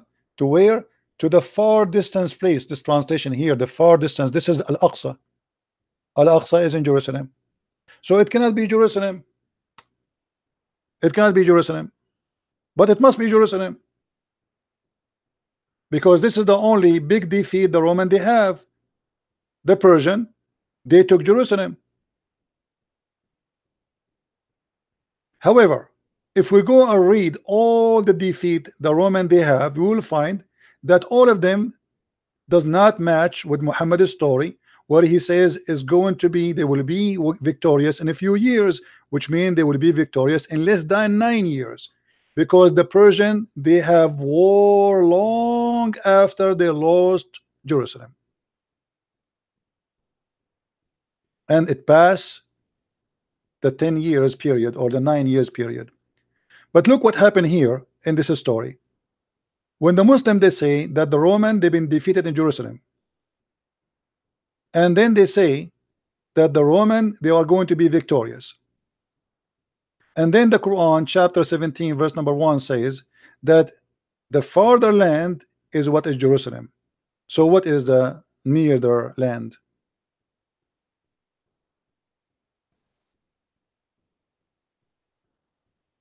Any Muslim can answer? No. Secondly, within, you see the Muslim translation, he says within 10 years. This is a lie. It's have to be between 3 to 9. This is what Bada mean. Go right now, even you can go to Wikipedia and you will see when the last year the Roman they were victorious. Because victory is not about just winning a battle, it's about winning the war. Is that correct, guys? War, all armies in the world, they lose, they win in the same war, but at the end the victory is only when you win the war, not you win a battle of the war. Do we agree? Okay. When the last war happened between the Persian and the Roman, go check the date when Jerusalem collapsed and check the date when the Roman they got victory. Not only they got Jerusalem back, they got victory. Even Jerusalem they got it after many years from what Muhammad said. So this was a false prophecy, and here there's a problem, another problem. Look at the problem. Muhammad said that when the Roman will be victorious, the by the help of Allah, huh? Why the Roman will help? Why the Roman will be helped by Allah? They are kuffar. Why the Roman who worship Jesus they will be victorious by Allah? And not only that, the believers they will be happy. Why the Muslims will rejoice for the victory of the Roman? This is showing us that at that stage Muhammad he tried to claim that he's a Christian, because they are making fun of him that those who worship Jesus they lost the war. Muhammad he get upset. He says yes they lost but they will win again. And then Muhammad he says, and when the Roman they will be victorious, then the believers will rejoice. I challenge any Muslim to tell me why the believers will be rejoicing.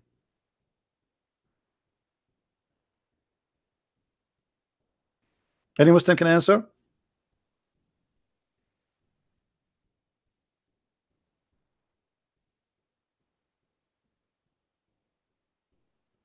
Any Muslim can answer me.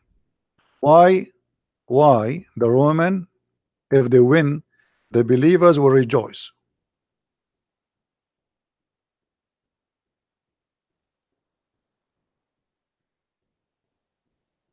Any Abdul have an idea? It is so clear.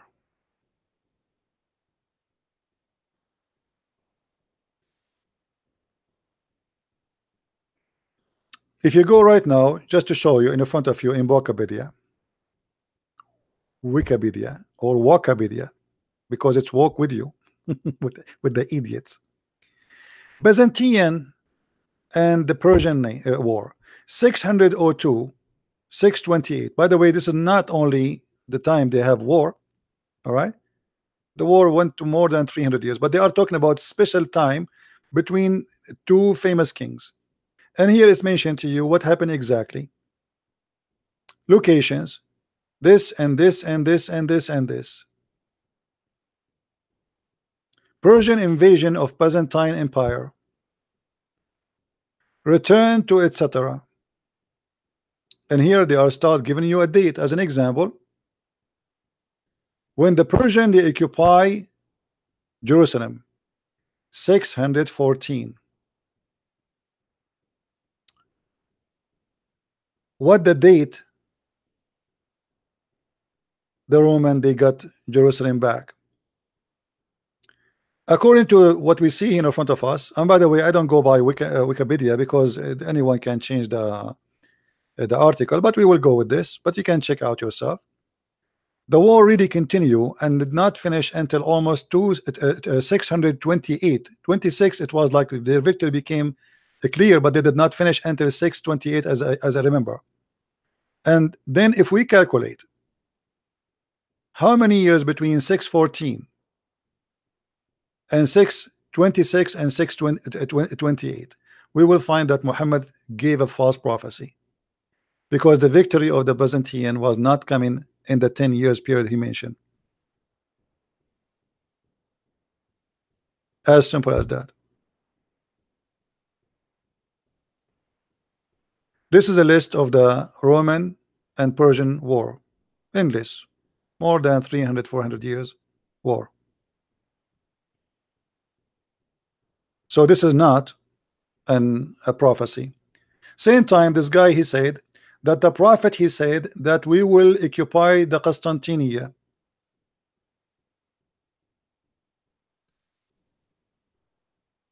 The guy in Arabic he says the prophet he said you will occupy the Constantinia. False. Your prophet he said that is the Arab they will occupy the Constantinia, not the Turk. The one who occupied the Constantinia was the Turkish, not you. Let us read the prophecy of your prophet.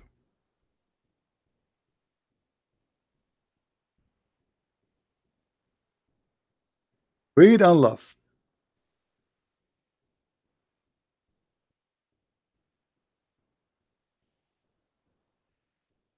Oh, let us see where your prophet speak about it.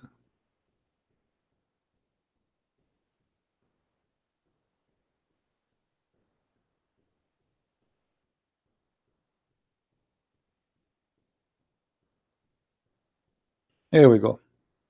Read carefully with me and love. The messenger of Allah said, the hour will not begin until, and now he is counting what will happen. They will do this and etc. And then he says, he said to you, Banu Asfar, Banu the Asfar, the Roman, the yellow, those who come after you, you will fight them until the best of the Muslims go out to fight them. And the people of Hijaz who do not fear blame anyone for the sake of Allah. So who is the one who is going to fight Bani al-Asfar? The people of Constantinia. Who are they? The people of Saudi Arabia. Read carefully with me. People of Hijaz. People of Hijaz. What is Hijaz? This is Saudi Arabia.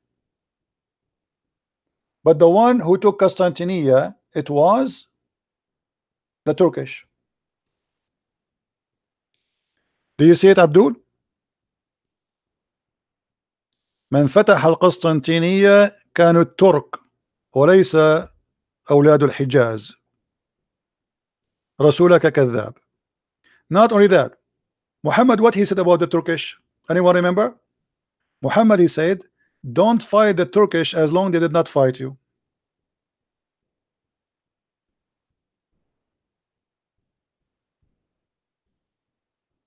Muhammad never predicted that Turkish will be Muslims. They are your enemy.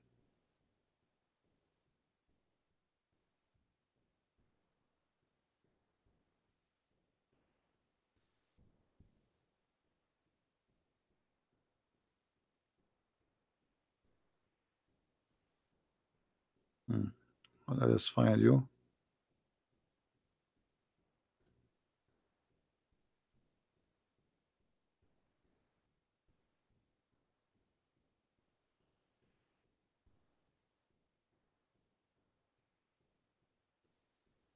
Read carefully and laugh.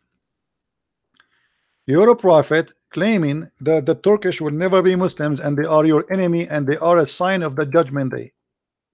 Allah also said the hour will not establish until you fight the Turks. People with small eyes, red faces, flat noses, and their faces will look like shield coated by leather. The hour will not be established till you fight the people who shoes made of hair. So you're a prophet, he considered that those are the enemy of Islam until the judgment day. But the one who opened Constantinople is the Turks.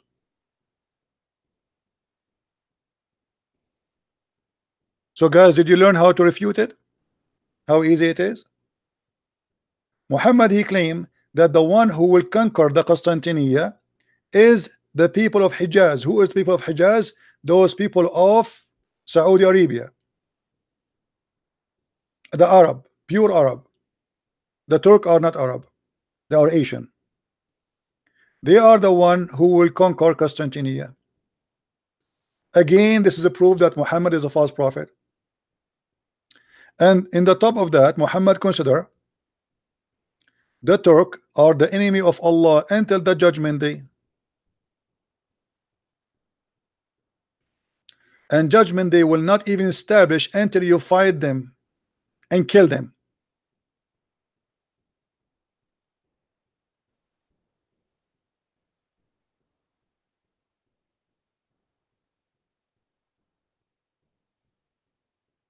Do you see it, Muslims? The one who posted this argument. Do you see it? And by the way, if fighting the Turk is a sign of judgment day, the Muslims fight the Turk many centuries ago, during the time of Genghis Khan and his children. So your prophet again is a liar.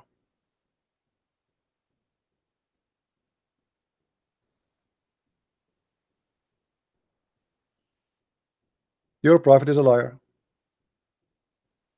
Did he took Constantinople? No. Did the Arab took Constantinople? No. It was the Turkish. The Turkish is the enemy of Islam, and the judgment day will not come until you fight them.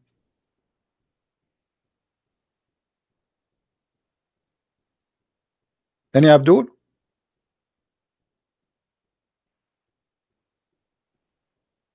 So what we would do now? You know, you try to prove to me that Muhammad is a prophet, but you prove to me that Muhammad is a false man.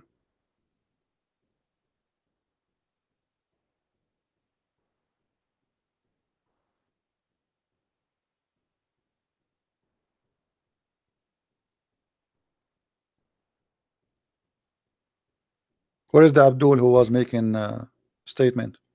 Look like he's dead. And by the way, here you will see how Muhammad make fun of the look of the Asian. Do you see how he make fun of them? He says he described their faces as if somebody hit them with the hammer in their faces. They have a flat faces, red faces, small eyes, and their faces look like a shield coated by leather with leather. Obviously, Muhammad is making fun of the Asian people.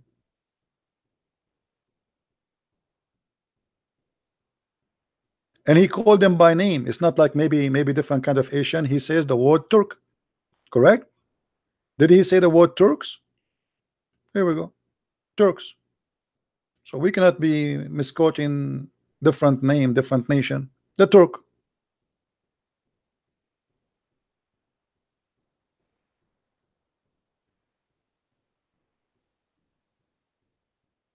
Right? Many Abdul? Again, Muhammad is a false prophet. If Muhammad is a prophet, he should predict that the Turk will become Muslims. But look, he is saying no. Fighting them and killing them is from the judgment day signs, which means until the judgment day, there's no Turk will be Muslims.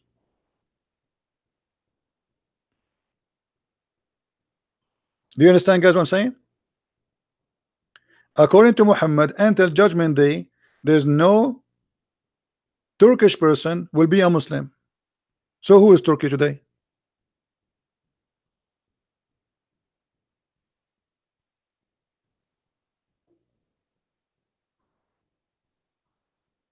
Any Muslim have an answer? This is what happened when Muslims, they try to prove to us that Muhammad is a prophet. They bring upon them a curse. It's called Muhammad, who to keep talking, he cannot keep his mouth shut. So you try to prove to me that Muhammad is a prophet, but look what happened. By your help, you open another topic, and we got Muhammad busted again. Neither the Arab, they open Constantinia or occupy it, and neither the Turk are still an enemy for Islam, and you will fight them until Judgment Day. And Judgment Day sign is fighting the Turk, which means there will be not Muslims until Judgment Day, and they are your worst enemy. Actually, he says, leave the Turk, don't fight the Turk as long as they did not fight you. Muhammad said he warned the Muslims not to fight the Turkish. Let me find you the hadith.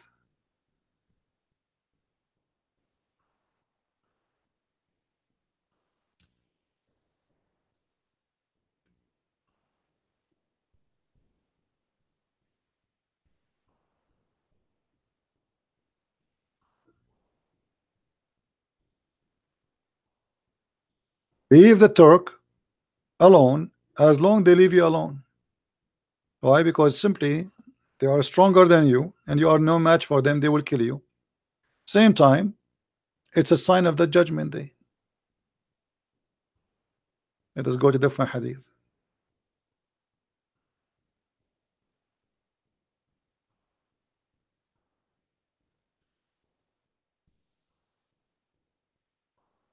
Read it.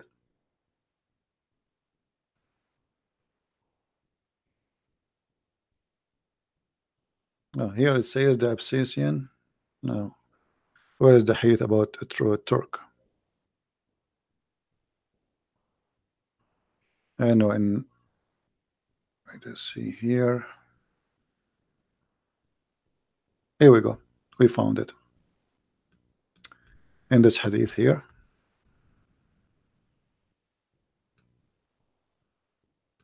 And leave the Turk alone as long they leave you alone. Leave the Ethiopian alone as long they leave you alone, and leave the Turk alone as long they leave you alone. And here quote for you, chapter Al-An'am, verse number 6, chapter number 6, verse number 115. Do you see it, Muslims? Your prophet, he never ordered you even to do jihad, neither against the Ethiopian or the Turk. And fighting the Turk is sign from the Judgment Day.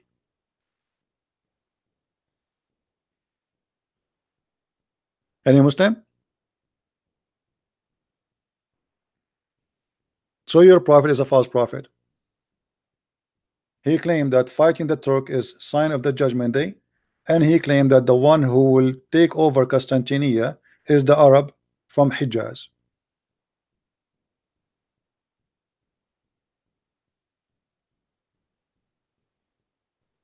You see it? And not only that, he claimed when this happened, the Messiah will appear.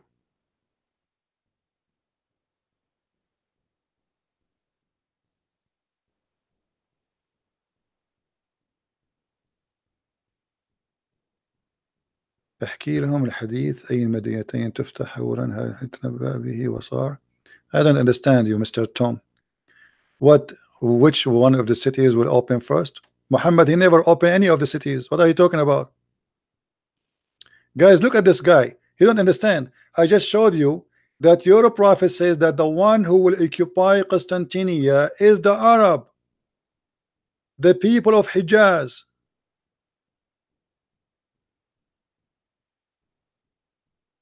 You will fight. He said you will fight Banu al-Asfar, the children of the yellow, the Romans, and those who come after you will fight them. Who is talking about until the best of the Muslims go out to fight them? The people of Hijaz. The best, the one who will make victory against them is the people of Hijaz. Is the Turk or Arab and they are from Hijaz? هل الأتراك من الحجاز؟ من سوف يأتي بالقسطنطينية هم أهل الحجاز يا هذا. هل الأتراك عرب؟ So your prophet is a false prophet.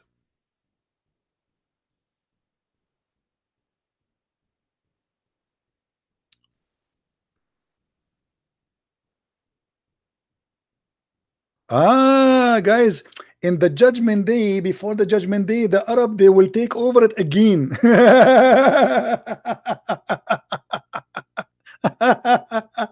See, so look at this Muslim, smart Muslim. He says, brother, the Arab, they will take over it again, brother. Again?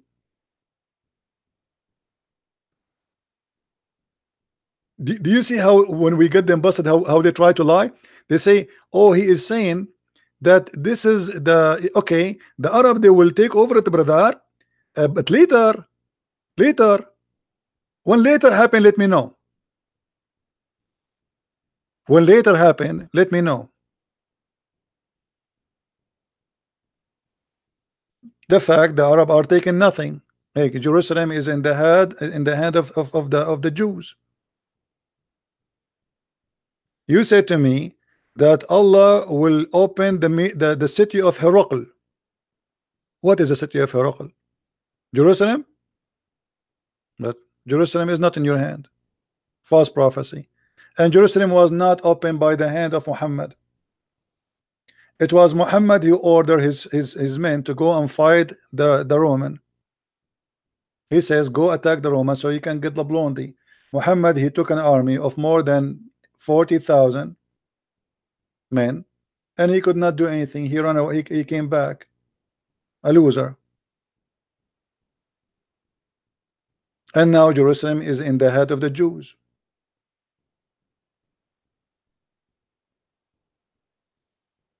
It's a war to continue, my friend. It's not over yet. And soon you will lose even Mecca. Just wait. Your Islamic countries are collapsing left and right. War in Syria, war in Egypt, war in Yemen, war in Libya, war in Algeria, war in Morocco, war in Afghanistan, war in Iraq, and soon war in Turkey. And just wait. I mean, what is left of you? Your Islamic countries are collapsing left and right.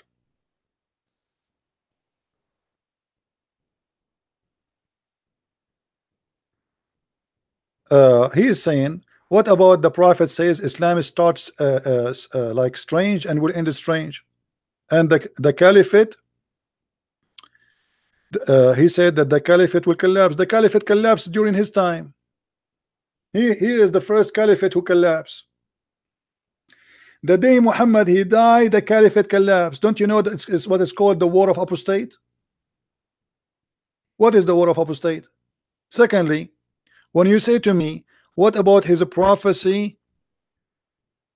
Islam will end strange. Well, this is really stupid of you Muslims to say. When we ask you how many Muslims in the world today, you see we are going to dominate the earth. And then when we ask you how Muhammad is a prophet, you say the prophet he prophesied that Islam is going to end small. Few people believe in it.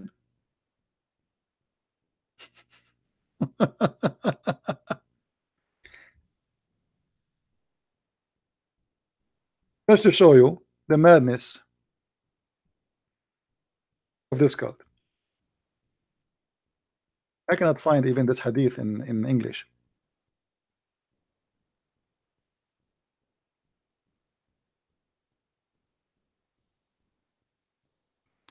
Let's see.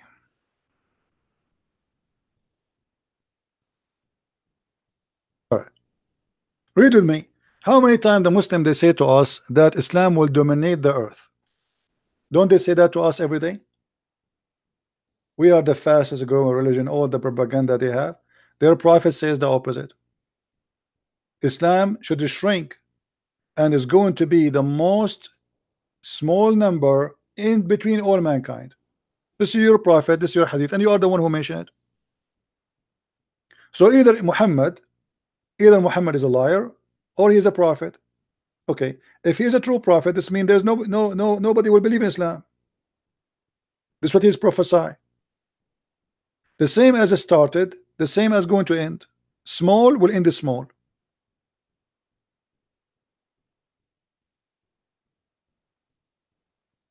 Do you see it? Now here, Muhammad here, he's getting himself busted again. Anyone knows why? Anyone knows why? Muhammad, he says, I am going to be proud about your numbers. So how you will be proud about their numbers, which means this is in the future, and then you says that they are going to be the smallest in number.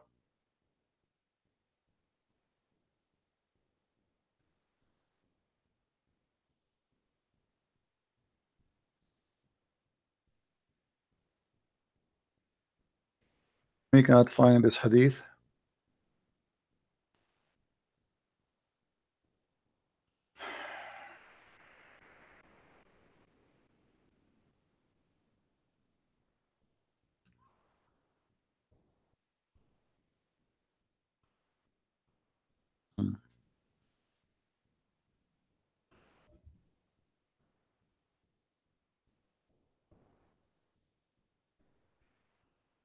Trying to find the hadith.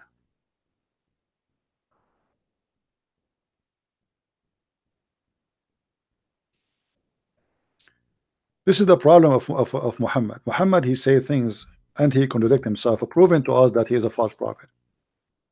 Be careful with me. Muhammad, he asked the Muslims to marry the women who have babies already, because supposedly she is being tried and she's proven to be functional. So he said, I found the women of rank and the beauty, but she does not give birth to a children. Should I marry her? Look at the advice of Muhammad. He says, no. Look how evil Muhammad is. A woman, she is beautiful, but she cannot have kids. What's her fault? No, don't marry her.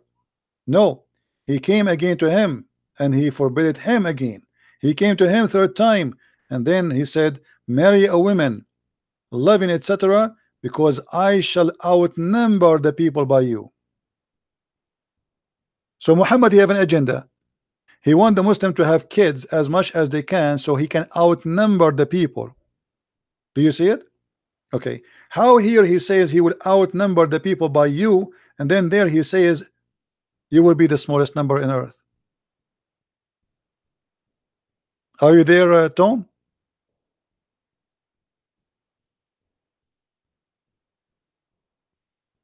Are you there? Which one of them is true?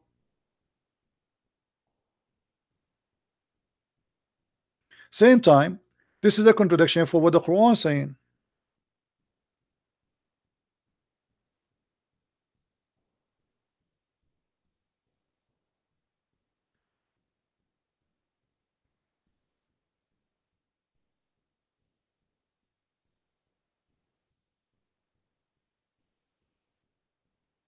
Let's see what the Quran said.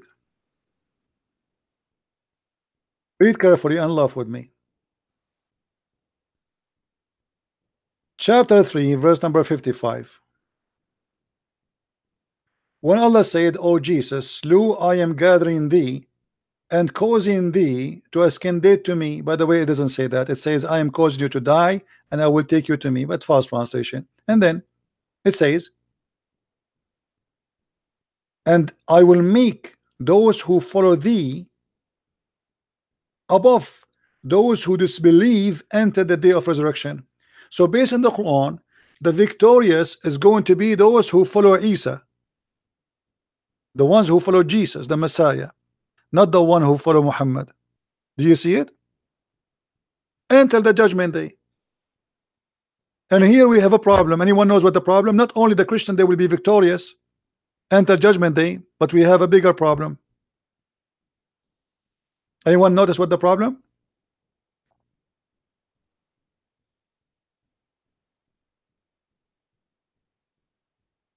Anyone? What is the problem? Big problem. If the Muslim, they say to us that Paul is the one who corrupted the Christianity, don't they say that? Paul corrupted the Christianity. Okay, that's wonderful. Let us go with your claim. That's mean few years after Jesus was crucified, Christianity is gone. That's it. So why the Quran says those who follow thee, they will be victorious at the judgment day? That's mean there's not a single period of time there's no true Christians, but there's 600 years between Jesus and Muhammad. So this 600 years, let us draw it here. So if we say here we have Paul, the one the Muslims they hate him to death. And by the way, their prophet never said anything against Paul. Paul, they hate him to death. Okay, from the time of Paul to the time of Muhammad, Christianity was corrupted or not? Muslims, they will say yes, it was corrupted. Okay, that's mean there is 600 years period.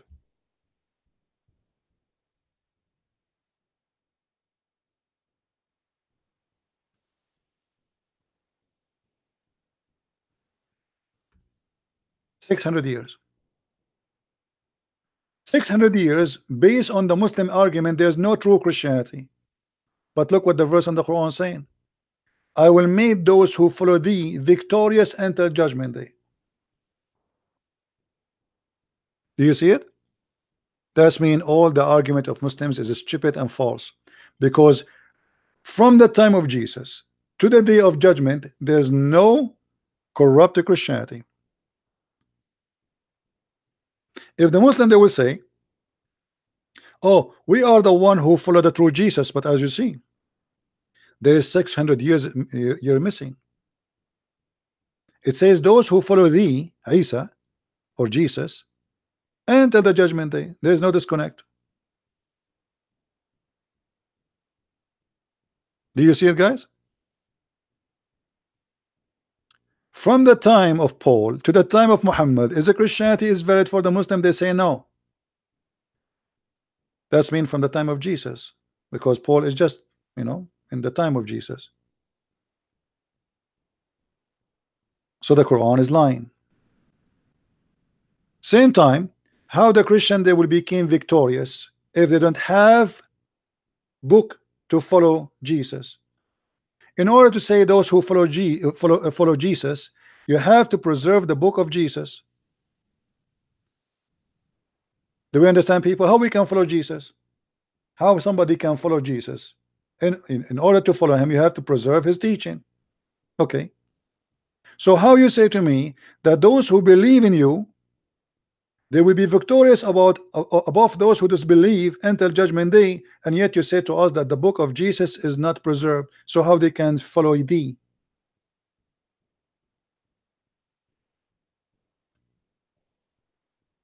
Do you see it? This is again confirmed that the book of Jesus never been corrupted, because in order to follow Jesus, you have to be a person who have the guidance of Jesus, and the guidance of Jesus is in the book of Jesus. If the book of Jesus is gone, how they can follow thee? Are we learning, guys? Are we taking notes?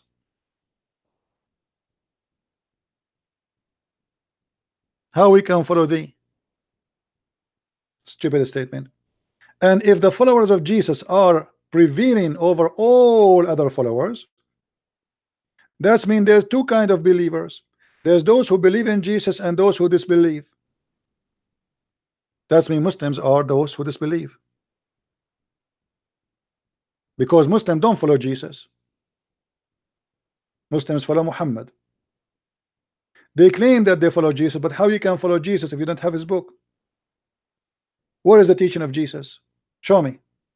If a Muslim, he says to us, he tried to fool you, he says to you, I believe in Jesus, I follow Jesus. Okay, where is the teaching of Jesus? All what you have in the Quran is a few verses about Mary giving birth and Jesus not crucified. Where is the teaching of Jesus? Nothing.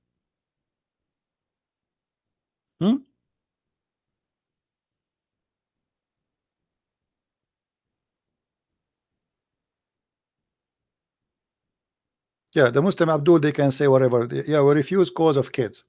Those are kids. Even we called them, they did not answer. Any Abdul?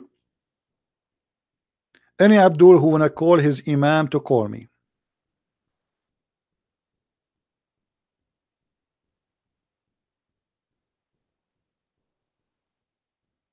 Another argument the Muslims they say to us from time to time, they say, well, how many Christian sect you have? Okay, what does that mean, Muslims? If we have a Christian sect, does that mean we are deceived? They say yes. Okay, hold on. Remember, if you have many Christian sect, you are deceived. Okay. The more divided, the more deceived.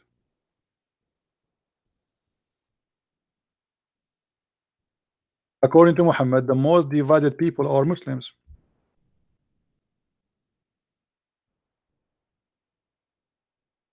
Read it. The Prophet said, the Jews will split into 71 or 72 sect. The Christian will split into 71, 72 sect, and my people will split into 73 sect. Do you see it, Muslims? This is their logic. If you have many Christian sect, that means you are deceived. And here we go. Your belief is gone. But Muslims are the most divided ones, according to Muhammad.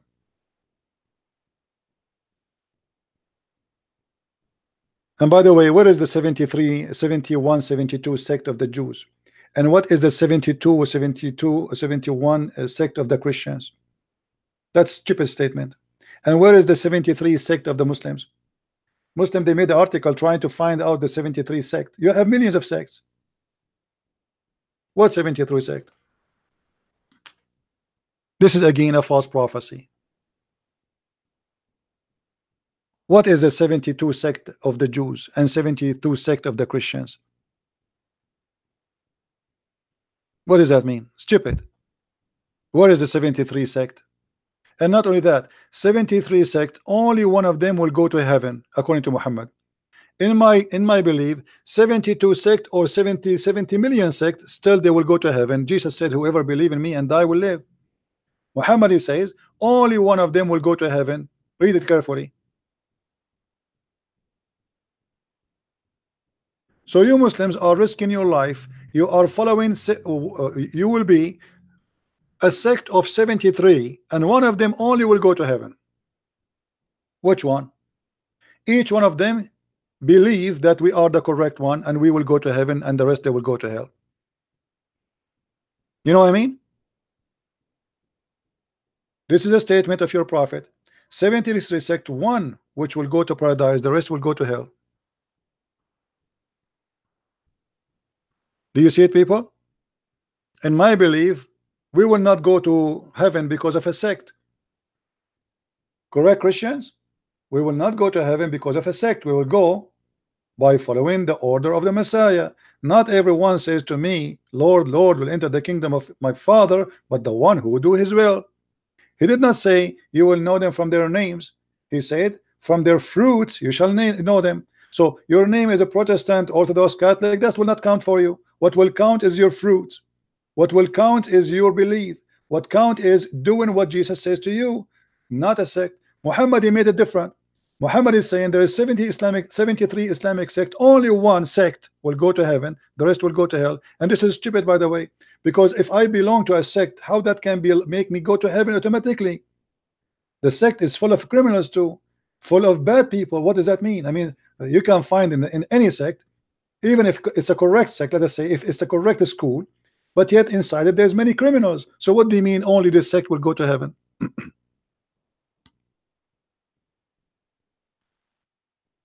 So for us as a Christians, if you became a Christian, you have 100% opportunity to go to heaven. If you go to Islam, you have 1 to 73 gambling game, even cards. How many cards, guys, in the card game? How many cards? 52? 51? I forgot. 52, I think, right? 52 cards. 52 cards. So Islam is a game harder than the card to win, because it is 73 to 1. Your option to win is 73 to 1. You are gambling. And how you will know which sect is going to go to heaven? All those sects, they are sect because they believe that we are the right one. Every sect of those 73 says we are the right one, the rest they will go to hell. So Islam is nothing but a gambling. Muhammad, he confirmed to you that the percentage of going to heaven is 1 to 73, which means from every 73 sect there's one person. Let's make it this way. We have 73 people.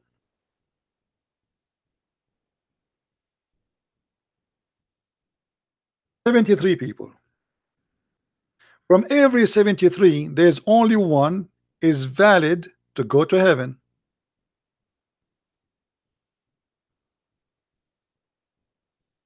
What a horrible percentage.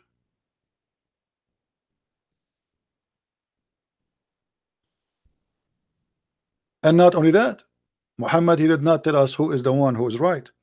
He says those are the major body. Who is the major body? By the way, it doesn't say the major body. This is a false translation. Which one is the one will go to heaven? It says those are the people of Jama'ah, the group. He didn't say major body, he didn't say small body. Actually, the hadith we mentioned before, that Muhammad, he says Islam start as a small, will end as a small. That's mean they will not be the major body, they will be the small body. Islam is started as small, will end as a small.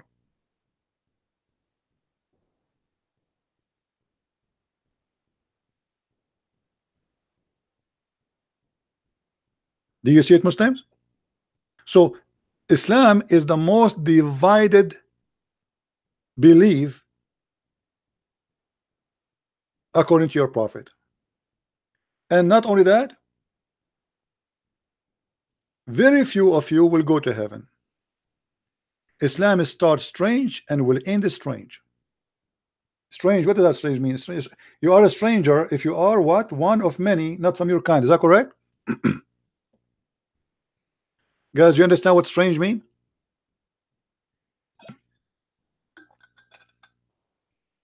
You are a stranger.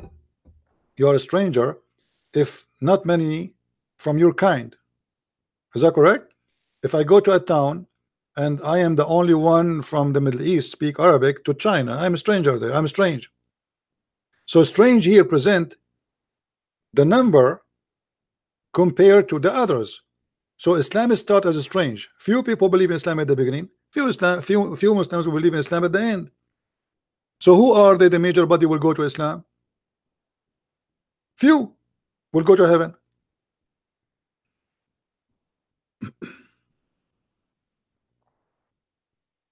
No, the word is strange here. You see, we are translating the Arabic, you know, not really, this is not really an English thing. So بدأ الإسلام غريبا وسوف يعود غريبا. غريبا here is you being going out of your territory. You are out of your territory and you are a few. Nobody like you. Few like you. Simply stranger. When you say I saw a stranger, it means he is not from town and he is not from here. As simple as that.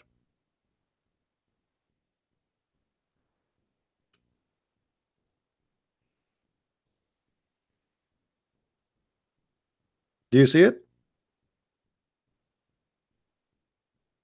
The word in Arabic غريبا. غريب.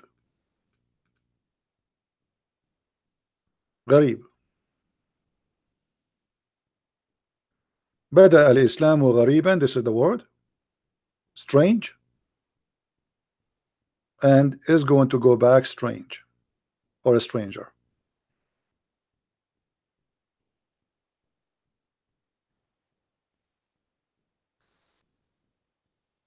All right.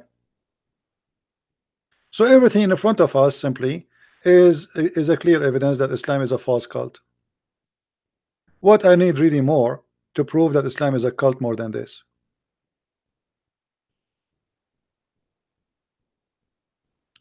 The guy who speak Arabic saying the word is strange here does not mean is going to be a few in number. No, it mean a few in number.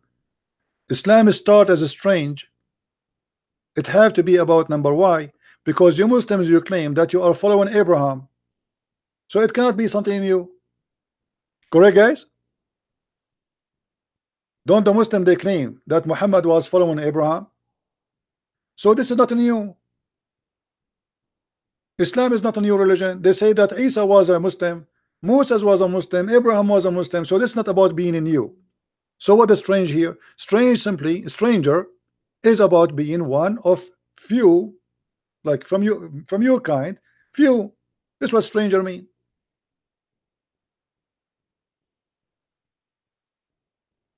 If you want to say Islam is a new religion, that will be against what you Muslims claim, because you claim that Adam was a prophet too. Even Adam, you made him a prophet. Prophet to who? I do not know. To his wife Eve. Hey Eve, sit down. Let me teach you about Allah.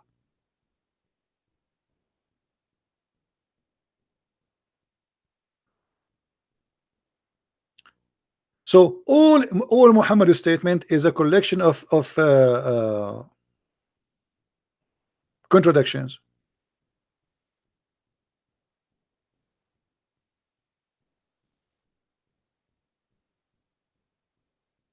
Do you see it?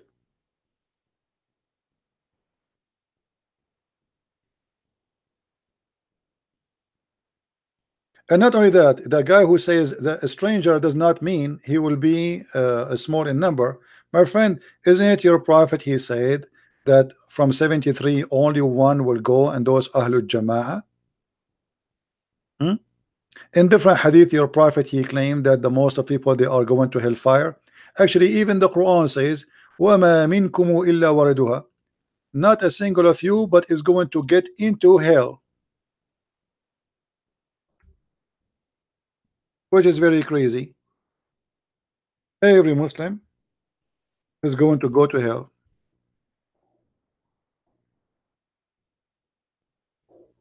وَمَا مِنْكُمُ إِلَّا وَارِدُهَا.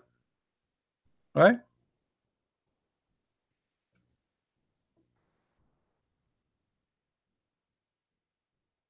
Why وَمَا مِنْكُمُ إِلَّا وَارِدُهَا? Why not even one of you, but he will enter hell? In the Muslim translation, they say to you in chapter 19, verse 71, none of you shall approach it. That's false. It says none of you, but he will enter hell. Let us go and see the interpretation. 1971.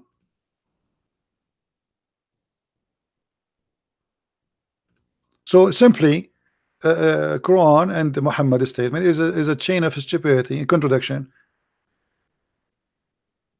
How many they will go to hell? Huh? Read it. This is Tafsir Ibn Abbas. We can show you Al-Jalalain. We can show you Ibn Kathir.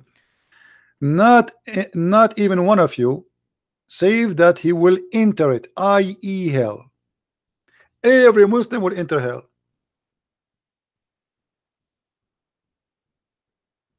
Do you see it?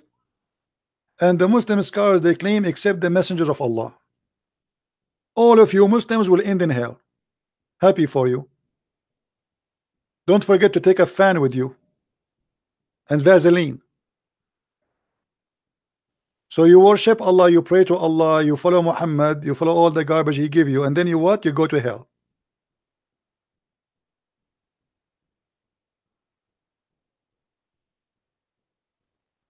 No, it says there's no pass bridge, there's nothing. It says وَمَا وَإِن مِنْكُمْ إِلَّا وَرِدُهَا. Not even one of you, but he will enter it. وَرَدَ الشَّيْء أي دخل فيه. وَرَدَ, which means he enter it. And this is why there's even Muslim translation saying that.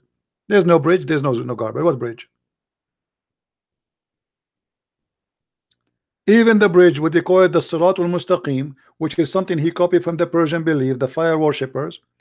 This bridge is still in hell, because simply people, when they are walking in the bridge, some of them they will go down to their belly, some of them they will go down in hellfire down to her head, some of them the fire will swallow them, some of them they will go down to fire only in their feet, depending on your sin supposedly.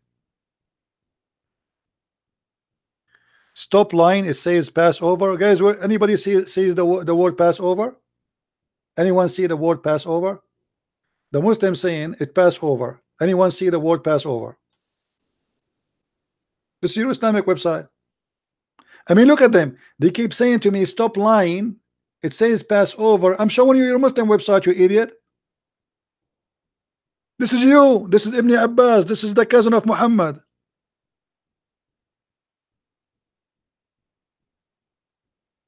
I'm lying.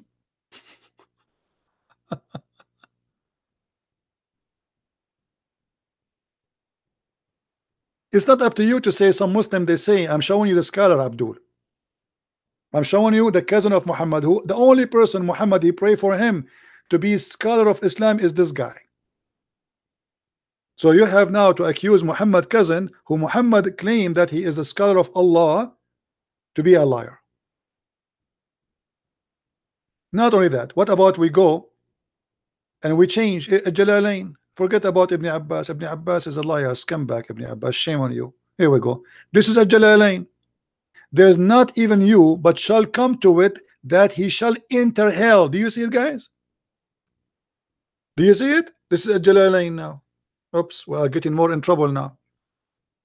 Curse a Jalalain, curse him. Hey, Muslims, curse him. Say, may Allah curse you, a Jalalain. Muslims, go ahead. Curse a Jalalain.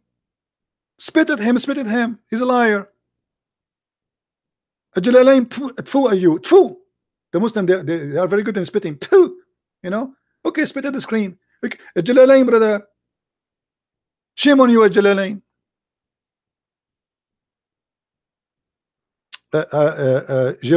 Jareen saying to us, look at this, guys.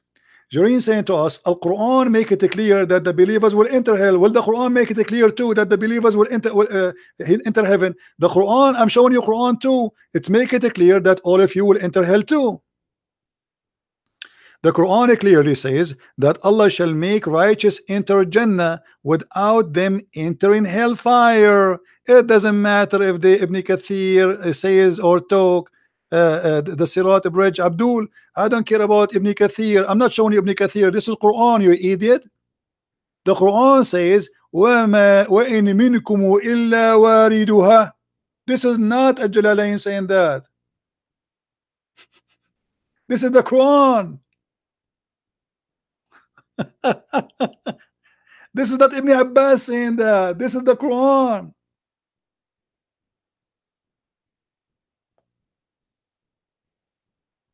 Dummy. Who said to you that Ibn Kathir is saying that? This is the Quran saying that.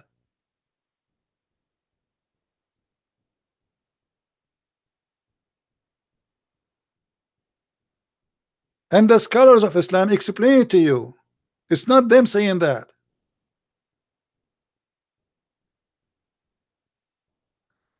Where in Arabic it says pass over it, you liar? Show me the word pass and show me the word over. Quote it for me. Guys, this guy, he says in Arabic it says pass over it. I want to see the word.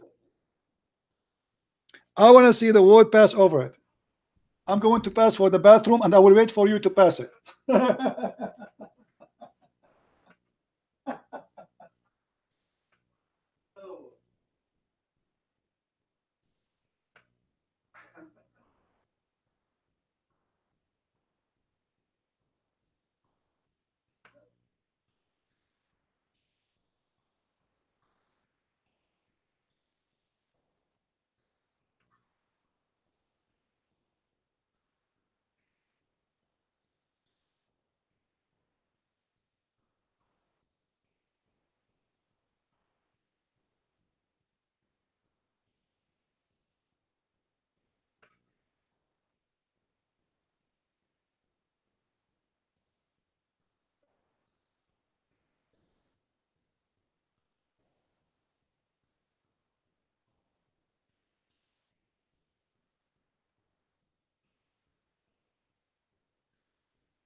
All right, all right.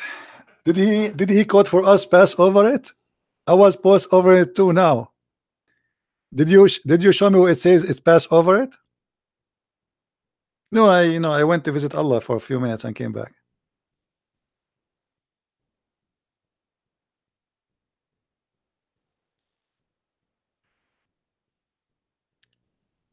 Show me where it says pass over it, you liar. I want to see.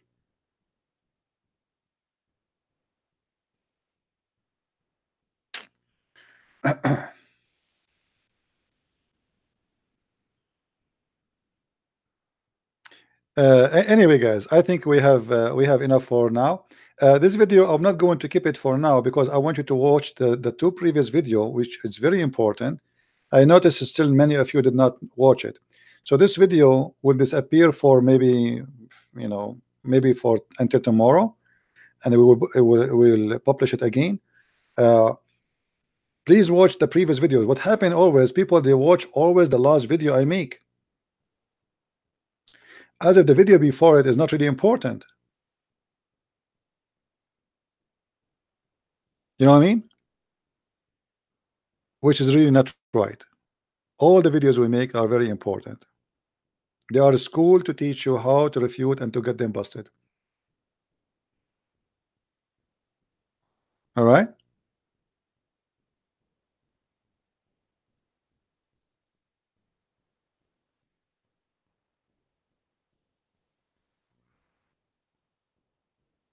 Let me bust you, you coward. What you want to bust? Bust Al-Jalalain. Here we go. You are here.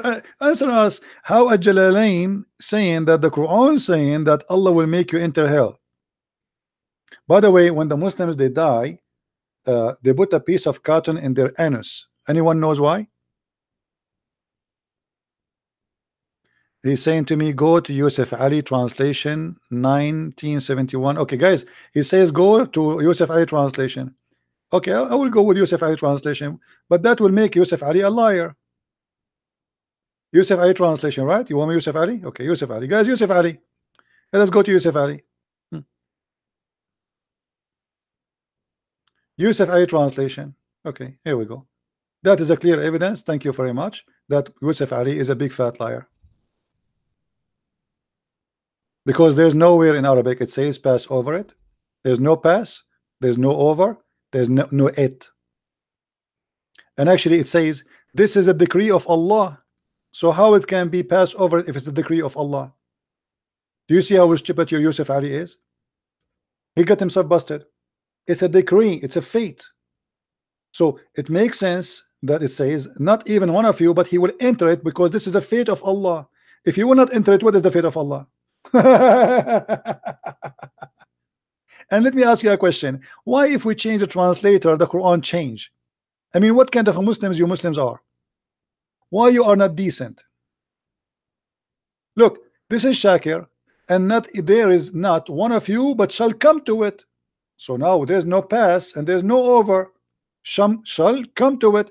Okay, change different translator.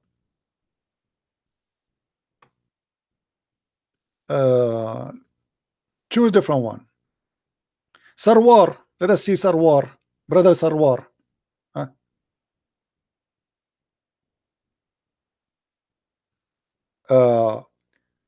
It is inevitable decree of your Lord, every one of you will be taken to hell. Do you see it, guys? We just changed the translator.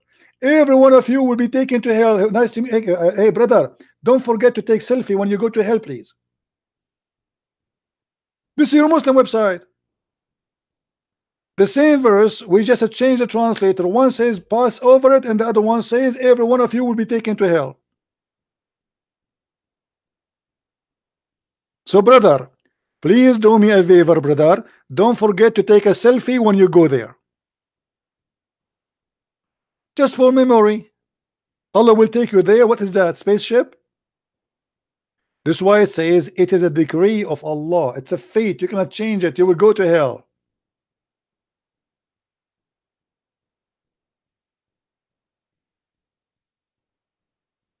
Are you there, Abdul? Go to Ibn Kathir, interpretation 19th. look at this cult. Look at this cult, guys. Go to Ibn Kathir. Go to this. Go to that. So what we are showing you is we choose our cherry. We Muslims, we don't agree. Okay, let me ask you, a guy. What his name? What his name? Jareen. I want you to say in the text, I promise you I will accept anything Ibn Kathir he says. Say that. Here we go. This is what he posed for us. Go to Ibn Kathir, interpretation 1971, the most famous scholar. Jireen, I want you to promise me that you will accept whatever Ibn Kathir he said. Say yes, and you are a hero. I'm waiting for you. Say yes. What? You don't want Ibn Kathir now? Say yes. Say I accept Ibn Kathir. Only 1971. Not all. Ibn Kathir is a stupid in different verses. Only in this verse he's a smart. No, no, brother. No, no, no, no, no, no, no, no, no, no, no, no, no, no. Only Ibn Kathir is a scholar here. In the second page, he's an idiot. Only here, brother.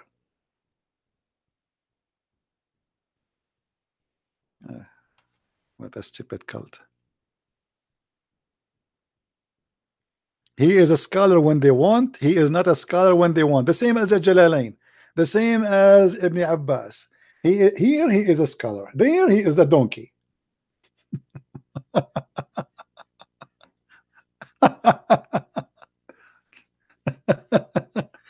Anyway, I'm telling you, Muslims are very cute. I like them. They are the best entertaining ever. Anyway, guys, I want to say thank you. I'm here for many hours. Again, this video will be hidden for some time, and then we will put it back so you can watch the previous videos. Not the one about politics. You don't need to watch that if you don't. But there's 2, 3, 4 videos. Still, we have a very low number of viewers because obviously you guys watch only the new one, which is not really right. All right. So I want to say, actually, I was going to go afternoon again, but there's no need. I mean, that's it. You know, there's no point. That's it. So maybe tomorrow we will go again live on air. So I want to say thank you for being here. May the Lord bless you. And don't forget, if you are a person who speaks Spanish, we have our book in Spanish published already. It's on Amazon. And if you speak German, English, Swedish, Dutch, French, we have my books translated to many languages. So feel free to search on Amazon, Amazon.com, Amazon Germany, Amazon France, depending on where you're located. So you can read and learn more, and you can have handy reference between your hands. With this, I say thank you. May the Lord bless you. And until we see you again, Christ is Lord, Islam is false, and we prove it every day. Amen to that. Thank you.